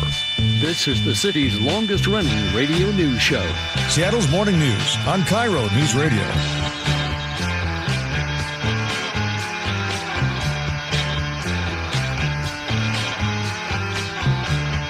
Are we glad to have Nick back? Absolutely. Yeah. Although, you know what? Cash did a great job yesterday. Yeah, he's a great guy. Yeah. But we love your picking of the tunes, Nick. We're in the Gata Davida right now. Do I get a 9-minute break? Yeah. The guitar solo is coming up. Yeah. Get Freebird, Stairway after that. We can go home. The organ solo alone, probably 7 minutes. Well, this is Seattle's Morning News for a Wednesday morning. Busy hour in front of us. This is kind of cool. We have KIRO Newsradio Frank Lenzi. He has a look at the return of Top Gun to the theaters this week and why the film has a special importance to him. Also, G. Scott stops by. Seattle's getting ready to host 6 matches in the FIFA World Cup, so where's the excitement? G has some thoughts, and we'll hear from him later. It's 8:08. The conservative group Let's Go Washington is fast-tracking its initiative to repeal the state's income tax on high earners. Founder Brian Haywood says the group has about 50 days to collect 400,000 signatures to qualify for the November ballot. We've got a much larger network than we've ever had before of people who have signed before, who have collected before. We've had almost double the number of people reach out to us just in like 3 weeks saying, hey, I'm pre-signing up. Send me these sheets. Supporters of the tax say it funds child care and critical services affecting fewer than 20,000 households around here. Critics argue it's unconstitutional and driving businesses out of the state. Fire broke out on the roof of the old Temple Theater in Tacoma yesterday afternoon, sending black smoke all over the city. Chelsea Shepard is with Tacoma Fire. It's definitely an older historic building to Tacoma. Crews were able to keep the fire contained to the deck on the roof. No one was hurt, and there's no word yet what caused that fire. The mother of a homeless man brutally attacked with a hammer in downtown Seattle is asking for the public's help to catch the suspect. KIRO 7 TV's Jack Bilyeu reports George Miller has been fighting for his life at Harborview for the last week. Seattle police say he was the victim of an unprovoked attack outside the Renaissance Hotel. Somebody came down Madison, saw him across the street, hit him in the back of the head with a hammer, and then stood over him and repeatedly hit him in the head with a hammer until that person thought that he was dead. Miller's mother, Lisa Driscoll, says her son was living on the streets in active fentanyl addiction at the time of the attack. Defense Secretary Pete Hegseth faced tough questions yesterday from Republican and Democratic lawmakers about the Trump administration's endgame for the Iran war, the conflict's rising $29 billion cost, and the Pentagon's proposed $1.5 trillion budget. Here's Washington Democratic U.S. Senator Patty Murray. Your budget request cuts through Trump's ramblings and really, to me, makes the truth clear that you and the president don't value families as much as you value defense contractors. You want to increase the war budget. I meet every family at Dover. Okay, don't tell me we don't care about families. We sure do. And we take care of them in every way we possibly can. The hearings before the powerful House and Senate Appropriations Defense Subcommittees spanned 4 hours. Let's stay in Congress, where Senator Maria Cantwell is honoring the Artemis 2 astronauts for their historic flight around the moon. Human spaceflight turns exploration into a shared national and civilization event, and the world watched as Artemis 2 and the people who were on board inspired a new generation of Americans. Cantwell says the mission was made possible thanks to the efforts of more than 2,700 companies across the U.S., including 41 here in Washington. A former Gonzaga men's basketball star has died at the age of 29. Memphis Grizzlies forward Brandon Clark was the 21st pick in the 2019 NBA draft, initially selected by the Oklahoma City Thunder before being traded a couple weeks later to the Grizzlies. Clark earned second-team All-American honors from CBS Sports in his lone season with Gonzaga. According to TMZ, his death is being investigated as a possible overdose. 8:11 now. Mariners continue to beat up on the Houston Astros with a dominant win in yesterday's matchup. Ems blew the game wide open in the fourth, loading up the bases in front of hard-hitting outfielder Dominic Canzone. Bases loaded. Here's the pitch. Swung on. Blasted. Right field. It is high. It is deep. It is gone. Grand slam. Dom Canzone, the first of his career. He has broken this open. It is 6-2 in Houston. Well, Seattle ran away with the game, scoring 10 runs for just the third time this season. The final score was 10-2. Team looks to take the series in Houston today with Game 3 of the game 4-game series. M's pitcher Bryce Miller will make his first start of the season tonight, beginning at 5:10. You can catch it on our sister station, 710 Seattle Sports. It's now 8:12, and that's time for a check on the weather. Here's KIRO 7's Nick Allard. Well, we have some rain out there again. It's increasing as we speak, and we'll see rain pushing through about midday, but it is going to taper off. I really do think it's going to taper off, and then we just see a few pockets where you're looking at, say, some showers for the afternoon around the convergence zone, but more than likely that's it. And then I think we'll be mostly cloudy in the upper 50s and lower 60s. Not very warm for sure. Tomorrow, also some afternoon showers. I think you'll see a few around during the day, but most of it's coming later in the day and in the 50s and 60s. Same thing Friday and Saturday, although Friday could have some thunderstorms. We dry out those Sunday and Monday, and we go back into the low to mid 60s with a little bit of sunshine. Right now, it's cloudy and 54 in Seattle. Coming up on 8:13, and traffic on the threes with a very busy Chris Sullivan today. Yeah, I've been sitting in a studio. It's great. I feel bad for all of our listeners out there and our viewers on YouTube who've been watching it. It's been a tough day. 20-minute delays just about everywhere is what we've been dealing with, in some places even more. The positive news, let's start with the positive. That'll help us kind of maybe turn things around. Most of the slowing on southbound 405 through the scene of this earlier crash involving a motorcycle is going away. Back down to about 8-9 minutes worth of a delay out of Bellevue down to Renton. That's positive.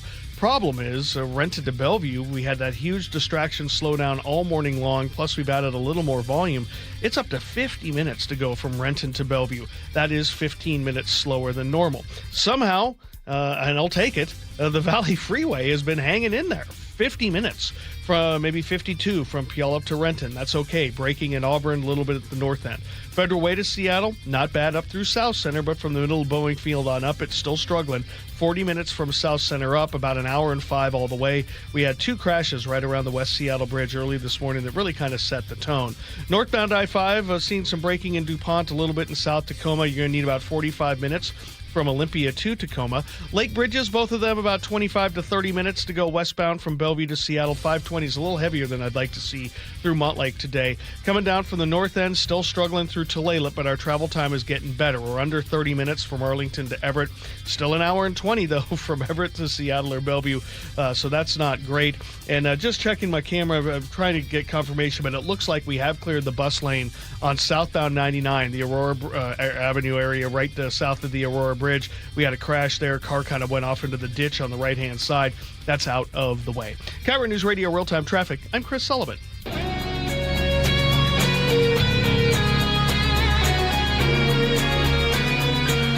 Seattle's morning news. Hear it live. Stream it online. Watch the show or catch the podcast anytime. Seattle's morning news, wherever you are. Do we want to say it? How old it is? Uh-huh. Okay, well, here we go. It makes us very old, Charlie. I know. Top Gun turns 40 this year. Wow.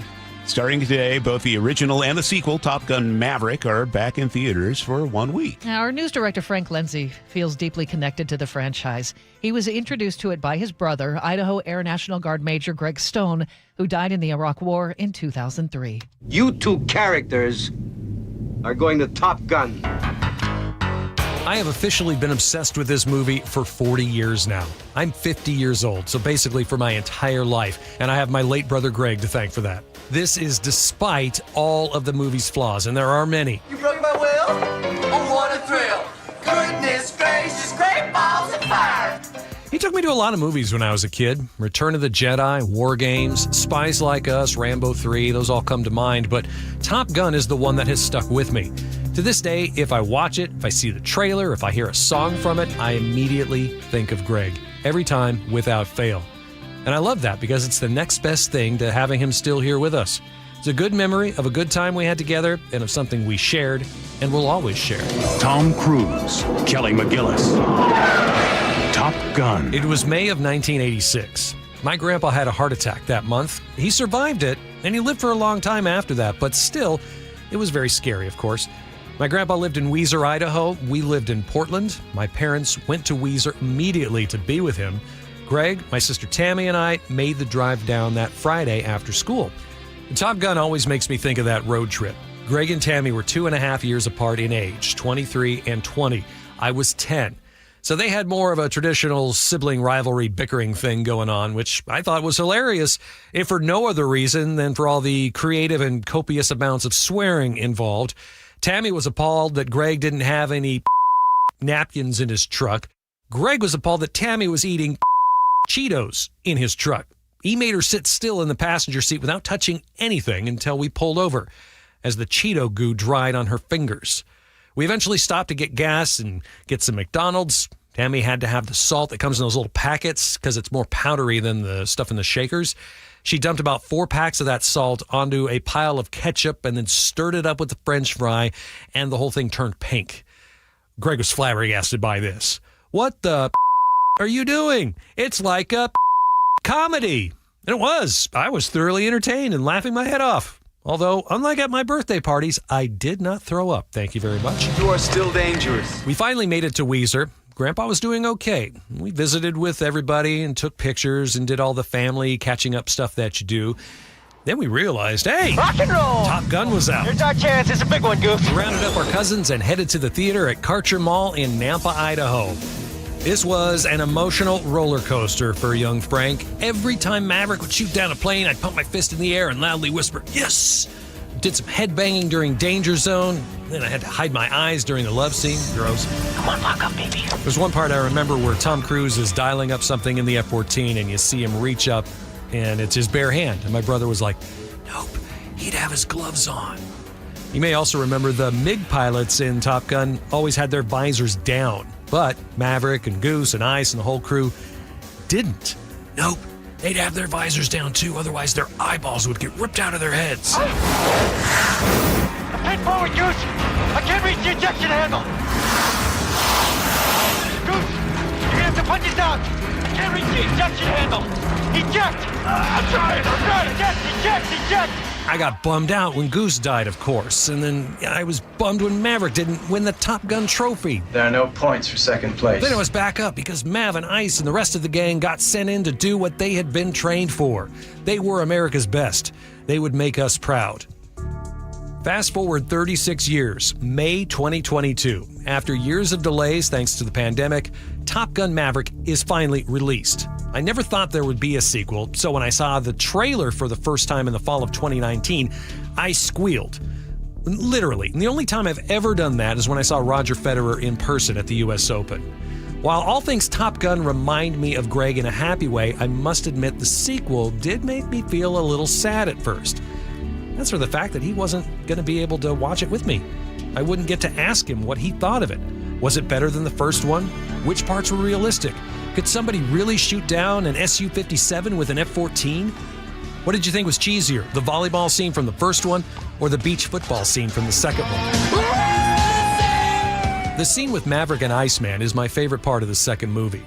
Knowing that in real life Val Kilmer could barely speak because of his bout with cancer made it very poignant that initially he types his dialogue. And it's heartbreaking when he struggles to his feet and speaks out loud. The Navy needs Maverick. The kid needs Maverick. That's why I fought for you. That's why you're still here. When I watch that scene, sometimes I can hear Greg almost whispering to me, "The world needs you. That's why I went to war and fought for you." I don't know what the world needs me for. Maybe it just needs me to make sure our mom and sister are okay.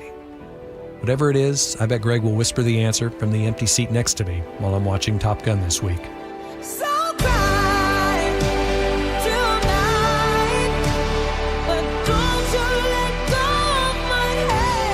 Frank Lindsay, KIRO Newsradio.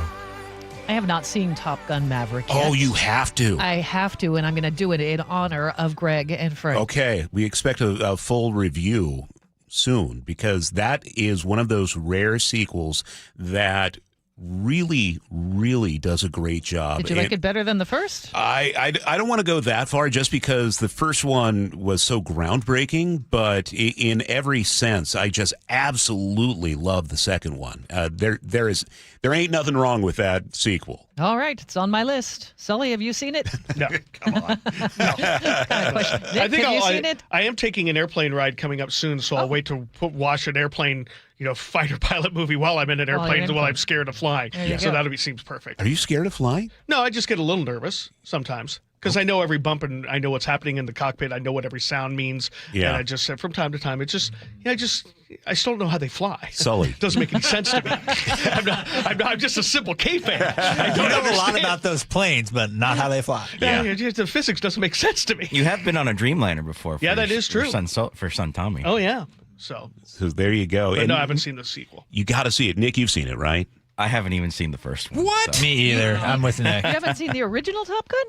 No. Oh, come on, youngsters. It never really came around for me, Love the music, though.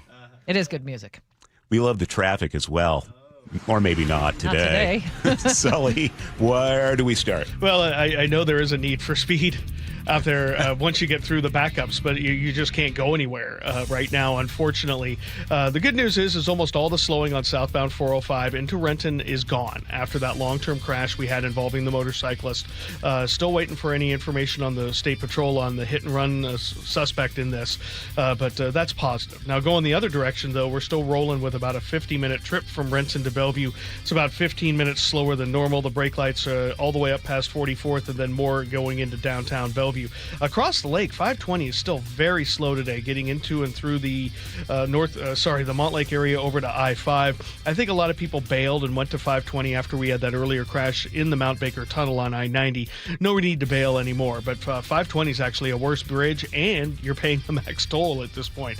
Olympia to Tacoma, 45 minutes, some brake lights here and there. Still kind of in South Tacoma, I'm not happy, around 72nd. And then Federal Way to Seattle's trying to get better through that initial section up through 405, but after that, kind of a bear. 40 minutes from South Center into downtown. Coming down from the north end, we are getting better in Marysville. It's taken a while, but we're getting there. Back down to about 27 minutes from Arlington to Everett. But then you have an hour and 25 minutes to greet you from Everett to Seattle or Bellevue. Really heavy today on both of those drives. KIRO Newsradio Real-Time Traffic, I'm Chris Sullivan. Our forecast, the rain should taper off a little bit by afternoon. We'll still see showers throughout the day, 61 the high.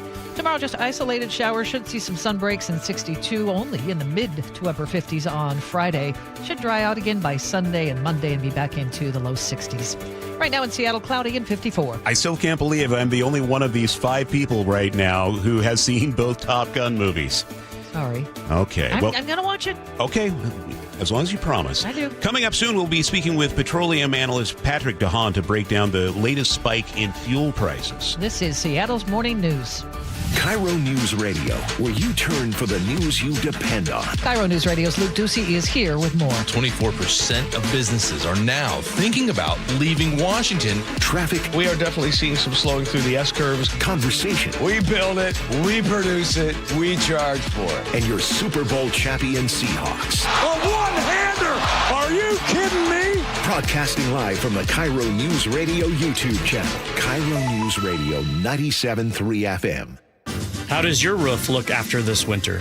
Justin Shirley, CEO of State Roofing and Exteriors. Spring into action today. Save $3,000 on a new roof, siding, deck, or windows. Call 866-ROOF-ROOF or visit stateroofing.com. Do you get sinus infections, congestion, sinus pressure and pain, sinus headaches? You've gone to the doctor. You visit urgent care over and over again. And it's always the same thing, right?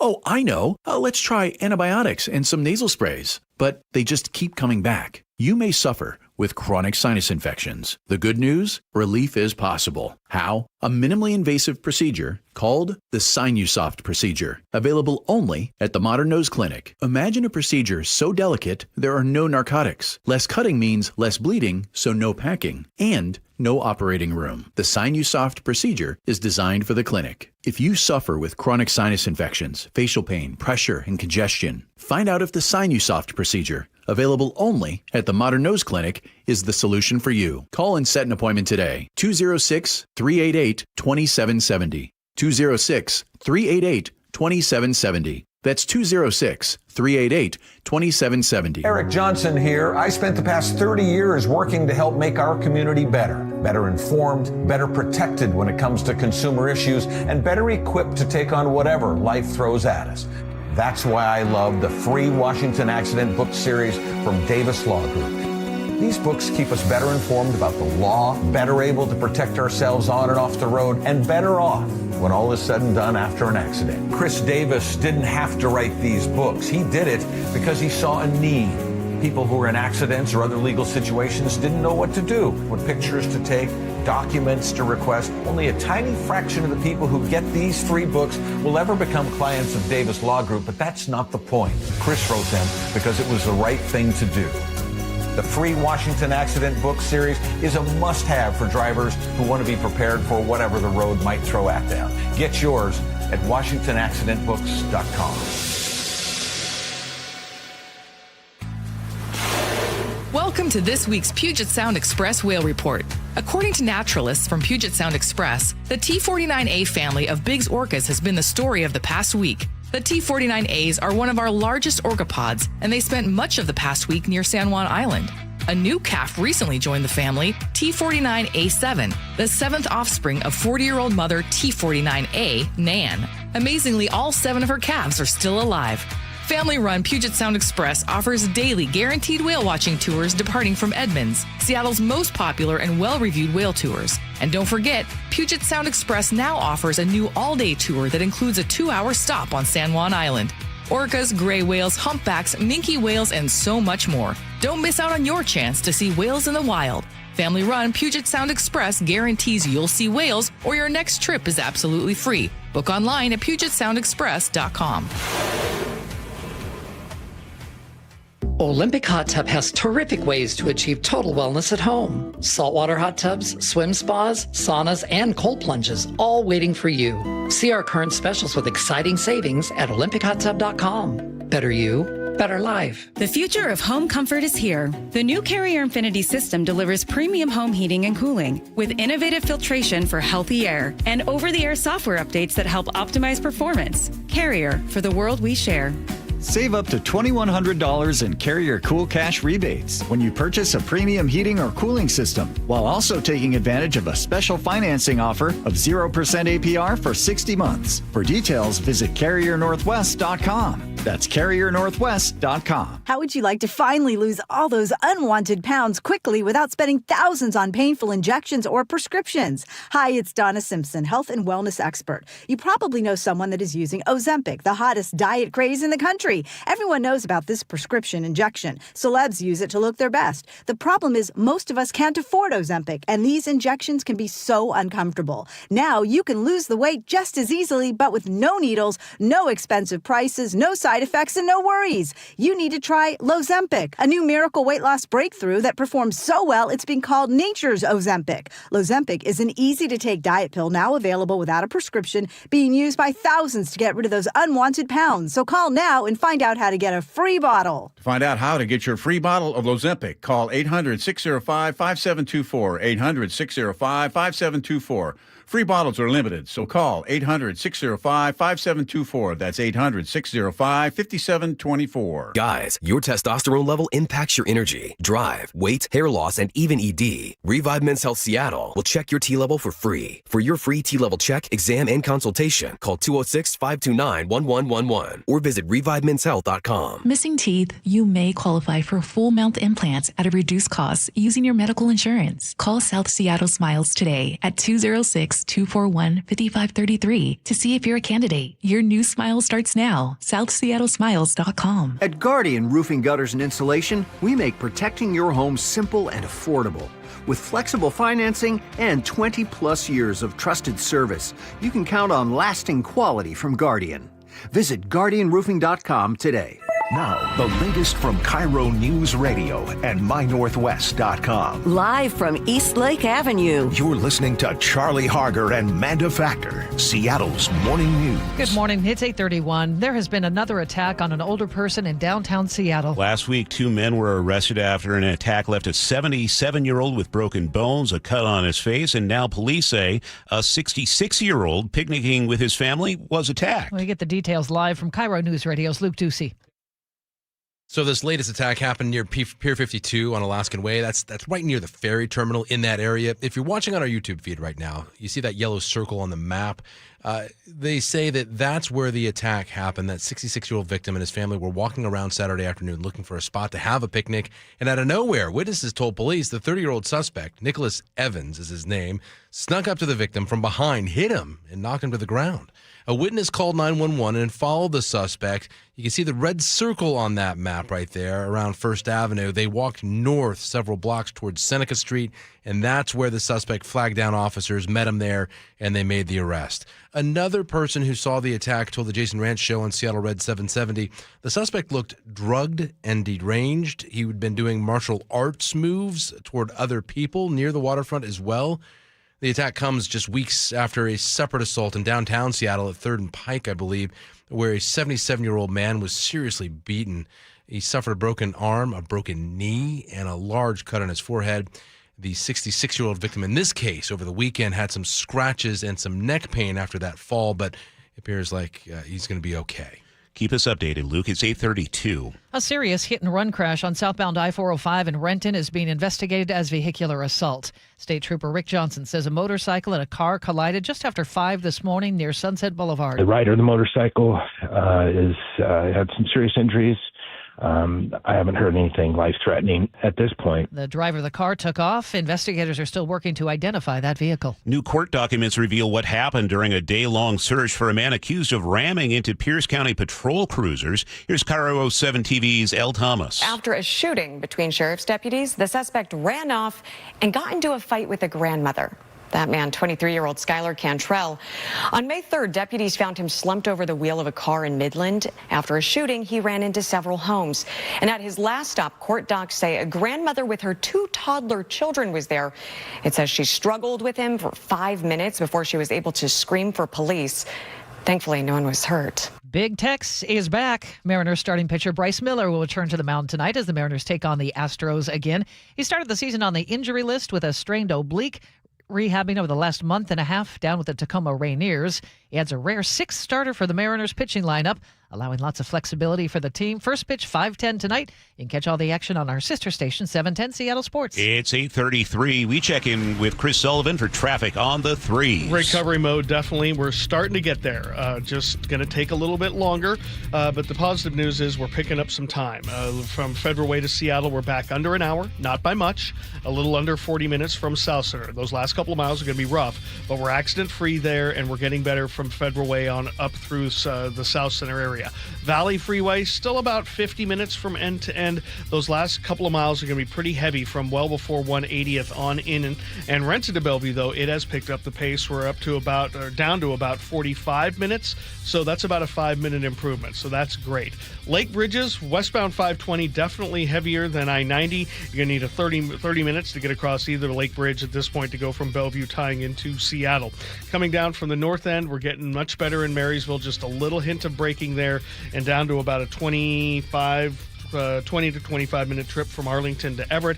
But then we're still stuck with about an hour and 20-minute trip from Everett to Seattle or Bellevue, kind of a standard day for you guys, and a lot of westbound slowing on I-90 approaching the construction zone in Issaquah at Front Street.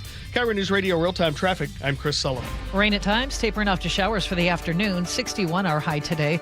Isolated showers tomorrow and 62, and then Friday even cooler, only in the mid to upper 50s with scattered showers and some sun breaks. Right now it's cloudy and 54 in Seattle. For more than 50 years, the voice Seattle trusts. This is Seattle's Morning News on KIRO News Radio. Gas prices continue to reach record highs in Washington state this week.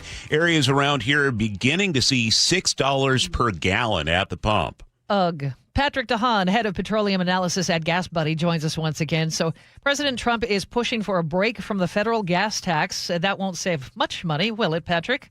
Well, if it gets approved by Congress, and that's the big wild card, it might shave 18 cents a gallon off. But, you know, in the grand scheme of things, is anyone a coupon clipper when the coupon's for about 1% off? That doesn't really excite me a whole lot. But it's something. It's not nothing. So where do things stand? Last we spoke, it was looking pretty grim in terms of oil supplies, and I sure haven't seen anything come through the Strait of Hormuz lately. Well, you know, we're about to get a market update here from the Energy Information Administration. You know, pumps have gas, you know, jets have fuel, construction equipment, semis, tractors all have fuel, but we're having to pay more for it because of the continued closure of the strait. And as you mentioned, Seattle prices basically bouncing off all-time record highs for gasoline. Diesel's come down a few cents, but at $6.99, it's not like it's a clearance sale either. So there's a lot of pain at the pump. There are some areas of concern I'm watching in the West Coast, and a lot of that is because of refineries in India that are dialing back on how much they're producing because they don't have access to as much natural gas. Natural gas is one of the forms of energy that a lot of refineries utilize to basically heat up oil molecules and split them and break them into other products like gasoline, diesel, and jet fuel. So, you know, there's some concerns with some of the blending components that are likely needed for the West Coast. But I don't envision that it's going to become a major issue yet. Obviously, the longer the strait remains closed, the more problems we could encounter. But that's a ways down the road. Seems like talk of opening the strait has kind of fallen on the back burner. What is the status? Yeah, I mean, over the weekend, we obviously saw some negotiations, and then, well, we didn't after that. President Trump calling Iran's proposal totally unacceptable. So I think we are back to the drawing board. We're kind of waiting for the next push. And again, it doesn't seem like Iran is in a hurry, and it doesn't seem like the U.S. is in a hurry. I think both countries think they have the upper hand. Iran thinks they have the upper hand because U.S. fuel prices are elevating, global prices are elevating. And the U.S. thinks they have the upper hand because Iran's storage capacity. There's nowhere to put additional oil, or there are very few places. They're not able to sell it. There's a blockade on Iran's ports. So this is kind of a staring contest at who's going to blink first, and we just don't know when that's going to happen. Patrick, you do a lot of these interviews all across the country. I'm curious what your preparation is when you come on with us or, you know, stations in California, how uniquely weird the situation is around here. You know, you wake up, you read the headlines, you find out where we are in the process back and forth, and it's been like an 18-hour a day thing. You know, you wake up at 6 o'clock, look at oil markets, digest whatever happened overnight. And sometimes you basically after 5 o'clock start reading the new headlines that formed over the day, over the course of the day when I don't get to look at much as what is happening. So it's a lot of information absorption that has to happen to be able to analyze what's new and what is impactful. But at the end of the day, you know, over the last 12 weeks or so, we haven't seen a whole lot of news that would greatly shift and improve the situation. So we are still at a time when things are escalating. And the background, I mean, I get this refrain a lot. Well, prices are up, but we haven't seen shortages yet. Well, that's because economics is working. Prices are going up. Other countries are having to cut back on consumption. And I hate to say it, but first world countries are the ones that are increasingly, well, maybe not increasingly, but they're the ones able to afford to buy this fuel as economics is bending in the background. So countries overseas are rationing, they're cutting consumption, telling schools, telling people to work from home. And that's what a lot of Americans probably aren't seeing, that there's a lot of warning signs happening overseas. When this is all over with, we'll miss talking to you. Maybe you'll have sometimes emerge from your bunker. Well, we can talk about better news. I mean, there's always the aspect of declining prices. Gas prices way down. Let's get Patrick DeHaan on with us. Today is not that day. Patrick DeHaan, head of petroleum analysis at Gas Buddy. Patrick, thanks for being with us this morning. My pleasure. Thank you. We appreciate it. Oh, okay, Sully, what's coming up in traffic? Well, we're going to take a look at the backups coming down from the north end and break it down for you next. The John Curley Show. I have a 1941 Dodge at the front of the house. And there's a nest in there. Wasps. Big nest. Weekdays 3 to 7. I got 2 cans of wasp spray. I put them both on the seat, and I get a .22 rifle. Poof! Giant, cloud of fire and poison, which it did work. It seemed like something that Matt Damon, what's those movies he was in? Born Identity, a Born Identity thing. Watch The John Curley Show live on YouTube. Held over due to popular demand. This is your opportunity to save up to 40 to 80% on a hot tub or swim spa. This weekend only, Friday through Sunday, Washington State Fairgrounds Event Center. Be advised, this is your opportunity to save up to 40 to 80% on a hot tub or swim spa. This weekend only, Friday through Sunday, Washington State Fairgrounds Event Center. 18-month interest-free financing. Our factories have demanded we sell 1,000 hot tubs and swim spas this weekend. Washington State Fairgrounds Event Center. Huge factory incentives, factory rebates. This weekend only, Washington State Fairgrounds Event Center. We can remove your old hot tub. Free delivery of your new hot tub. Deep discounts. Washington State Fairgrounds Event Center. Free delivery of your new hot tub. Just relax and enjoy. Washington State Fairgrounds Event Center. Friday, 2 p.m. to 8 p.m. Saturday, 10 a.m. to 8 p.m. Sunday, 10 a.m. to 6 p.m. Free admission. Free delivery. Washington State Fairgrounds Event Center. Call 833-SPA-SALE or visit hottubandSwimSpaSale.com. I saw her texting, coming up to a stop sign. And so I saw the accident coming and she T-boned us. In the blink of an eye, Crystal's life changed when she suffered a severe spinal injury. The pain was something I had never experienced before in my neck. I got massage therapy. I saw a chiropractor. I was prescribed muscle relaxers so I could sleep. I got depressed. Nothing was relieving the pain. Drugs, sleepless nights, and depression. Sound familiar? I'm Dr. Mark Shelley, a chiropractic physician and board-certified functional neurologist. At Sound Pain Solutions, our treatments include high-dose laser combined with spinal decompression and other comprehensive therapies to rehabilitate damaged discs. We use treatments that are non-surgical, FDA-cleared, drug and pain-free. I was able to get off my pain medicines and I was able to sleep through the night, and that was what I was desperate for. To learn if you're a candidate for our treatment, call us. Sound Pain Solutions, 855-996-0025 or click soundpainsolutions.com. Thanks for calling CM Heating. Yeah, hi. I need an AC tune-up, and one room isn't comfortable. We could do both. We'll get your system running right and take a look at the room. Ductless could be a great solution. Perfect. Yeah, and if your system's older, right now when you install a qualifying high-efficiency cooling system, the furnace is free. Wow. So you get a complete heating and cooling system for the price of one, and we help maximize rebates to save you the most. Visit cmheating.com today for your tune-up or free estimate. There's no beating CM Heating. CMHEA HL751LW. At 8:43, we check traffic on the threes with Chris Sullivan. Yeah, we're settled into now about what our drive should have looked like about an hour and a half ago, with just the standard slowing in the usual places. For a Wednesday, a little elevated travel times, but plus or minus what you might expect. So if you're coming down from the north end, we're looking much better in Marysville, much better across the trestle. But boy, away from Lynwood, it is not going to be easy on 405. You're bumper to bumper all the way down through Totem Lake. So it's about an hour and 5 from Lynwood down down into Bellevue, which puts us close to the hour-and-a-half travel time from Everett down into Bellevue. For I-5, the brake lights begin right around 175th now, kind of getting down out of Shoreline. So we're running an hour from Lynwood to Seattle and an hour and 20 all the way. So not great. Northbound I-5 getting better through the Federal Way area all the way up through South Center.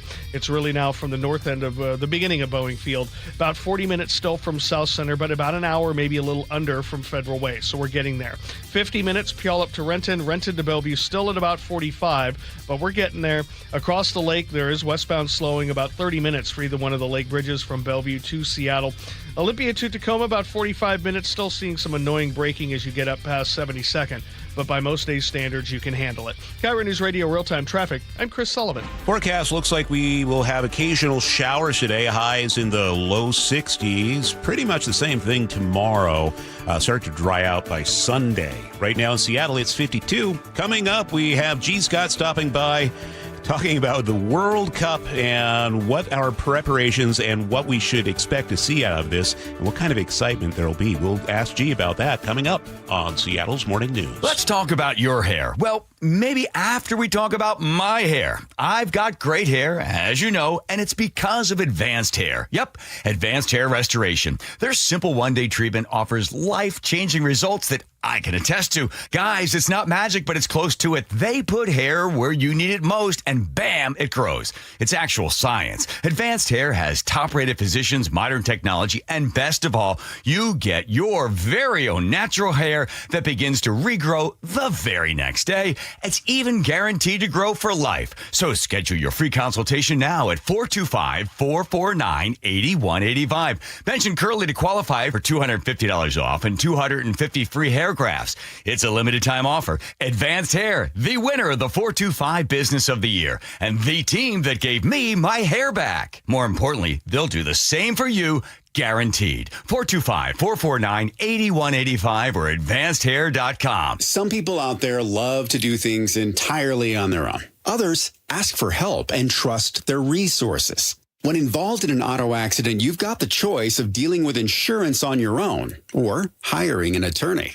I'm joined in studio by Harold D. Carr. He represents Harold Carr Law Offices. Harold, what's one of the main reasons for seeking representation? If you were to look at statistics, most people end up with a lot less recovery when they don't have a law firm representing them. And why should they hire Harold Carr Law Offices? We're not shy about bringing lawsuits. We do try to settle, and insurance companies know that. They know that we're fair in how we talk to them. The answer is really, we are very professional. But we've had cases, big and small, where we've had to take it into litigation, and about 98% of those will settle in mediation. A lot more than the client originally expected. Visit carlaw.com. That's carlaw.com. 2 R's in car. Car accident? Call Carr. Around here, we see a lot of people head out.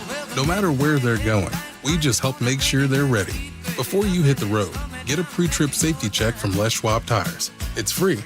Plus, this May, save up to $200 on select sets of 4 tires, including all-terrain, highway, all-season, and all-weather. So go ahead. Explore with confidence. Les Schwab Tires. We're here to help you take the long way. Limited time offer while supplies last. See leschwab.com/sale for details. May in the Pacific Northwest means 1 minute it's sunshine, the next you're looking for your rain jacket. Good thing the Subaru Forester is built for all of it. And right now at Carter Subaru, you can get the 2026 Subaru Forester with 0.9% financing OAC. Plus, Carter Subaru has over 800 Subarus in stock, the largest selection in our state. Carter Subaru in Ballard, Shoreline, or at cartersubaru.com. On approved credit, subject to vehicle insurance and availability. A documentary service fee may be added to the sale price or capitalized cost. See dealer for details. Valid through 5/31/26. Seattle's Morning News. Hear it live, stream it online, watch the show, or catch the podcast anytime on mynorthwest.com. Well, here he is from the G and Ursula show, 9 to noon every weekday here on KIRO Newsradio. And, of course, a Reset podcast. G. Scott, good morning. Hey, good morning, y'all. So, first, let me say this. FIFA, I love you. I just want to get that out of the way. FIFA just dropped a limited edition Seattle World Cup jersey. How cool is that? Right? Cool. Only 999 of these bad boys, Manda, have been made. Ooh. Mount Rainier on the front, lumen fill arches on the back, designed off of our city's poster from Camano Island artist Shogo Ata. A beautiful piece of work. There's only one problem.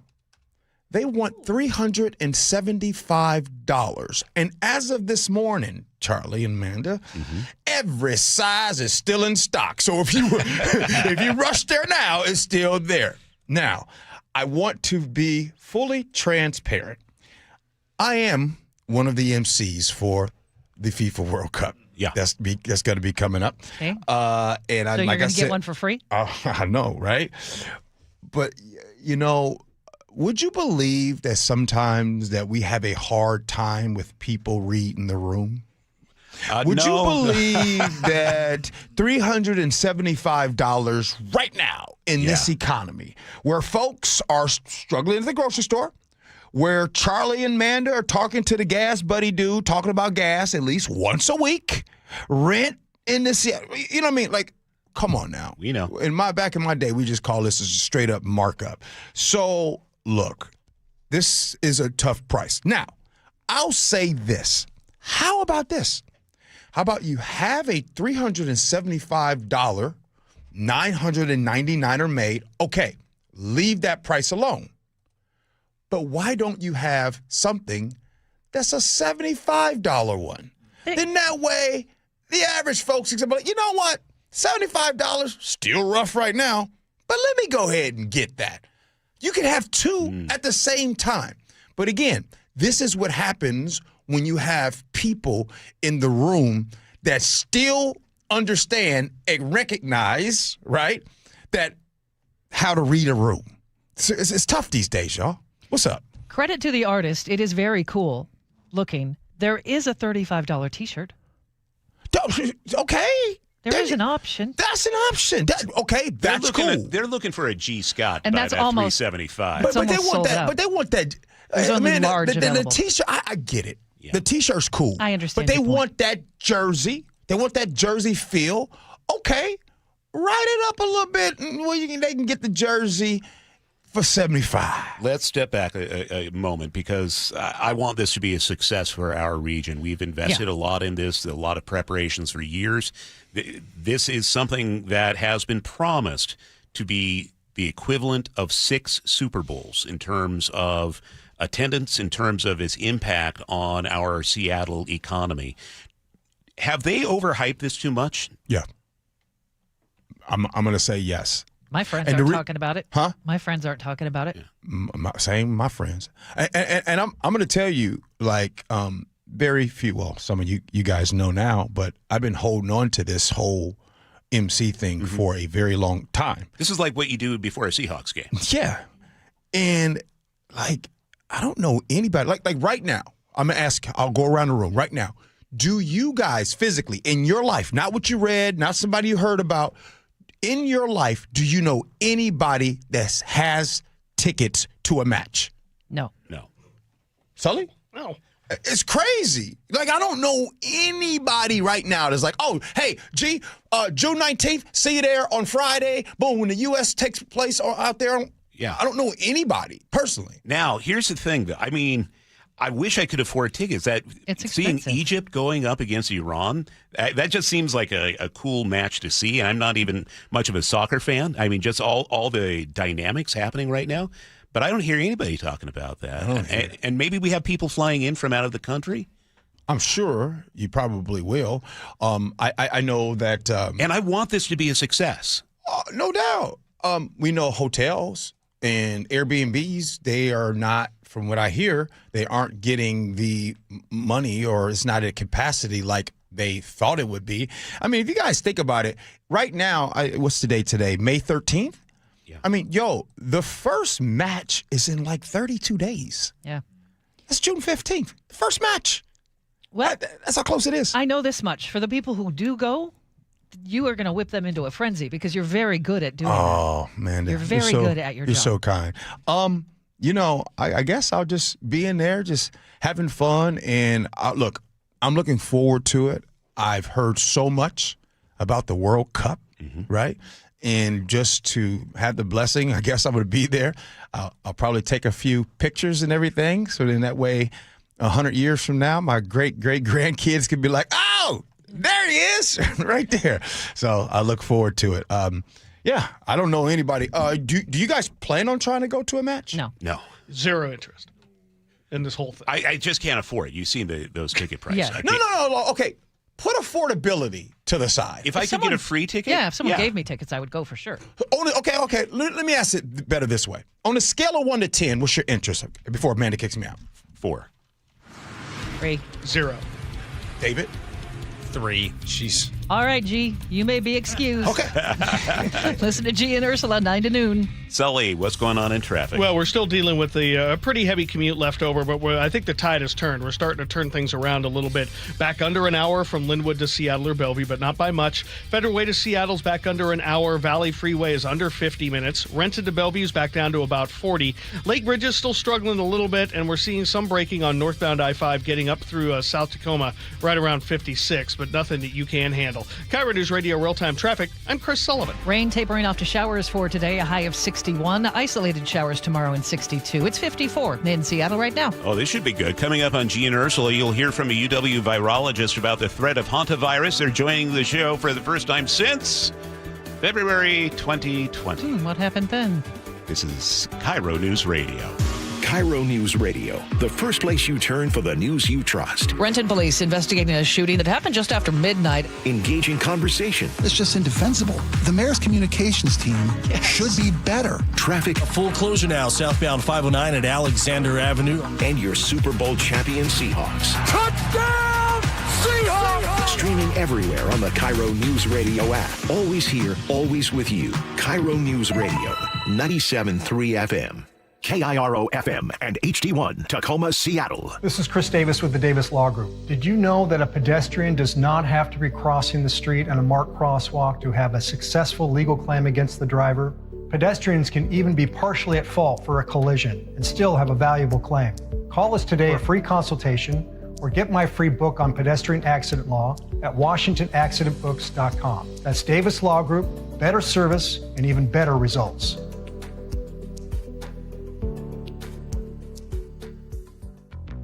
This is the story of the one. As a procurement manager for a hospital system, she keeps every facility in her network stocked and ready. That's why she counts on Grainger to be her single source for thousands of products, from disinfectants to lighting, air filters, and more. And with fast, dependable delivery, Grainger helps her keep every facility stocked, safe, and running smoothly. Call 1-800-GRAINGER, click Grainger.com, or just stop by. Grainger, for the ones who get it done.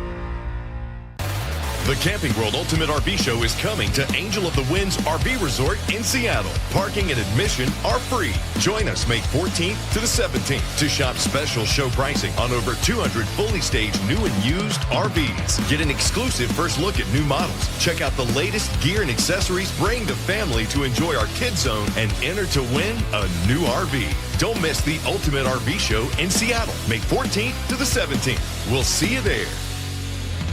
A lot of businesses are gearing up for a busy summer, and that means choosing a bank with the accounts, tools, and services you need to be successful. The right bank can make a big difference, right, Brad? It sure can, Dave. And WaFd Bank can help with business checking, loans, credit cards, and so much more. WaFd Bank is also an SBA preferred lender of choice, so you can grow with confidence. Yeah, but what about when you need help with something? Is there a real person who's available and who knows how to help? Absolutely. Our friendly and knowledgeable local bankers are ready and waiting to help you with whatever your business might need. From day one, our bankers get to know you and your business to build a strong foundation for future success. This especially helps when it's time to apply for loans and to spot gaps in your business operations, so we can recommend the services that would be most helpful. Which is exactly why we say WaFd has you covered. To learn more, visit wafedbank.com or stop by your local branch. Discover why they were awarded Best Bank 3 years in a row. WaFd Bank. Built for business. Member FDIC. Loans subject to credit approval. Patrick was way behind on his IRS taxes. I was in way over my head. The total amount ended up being somewhere just over $30,000. $30,000. Then the IRS came to collect. Started getting letter after letter. A lien had been filed against me. They were going to basically hang me completely out to dry. He had to do something. That's when I reached out to Optima Tax Relief. Patrick's life quickly got a lot easier. It was very easy, pretty much hands off. They picked up the ball and ran with it. And how'd it go? I couldn't believe it. I had to ask 2 or 3 times. I saved an incredible amount of money. How does Patrick feel about Optima? Couldn't be happier. They definitely helped me. Optima Tax Relief, the best place to call. They're the best in the business. Do what Patrick did and call Optima Tax Relief for a free consultation. Call 800-343-6460. 800-343-6460. 800-343-6460. Optima Tax Relief. Testimonial from an actual client. Some restrictions apply. For complete details, please visit OptimaTaxRelief.com. Olympic Hot Tub has terrific ways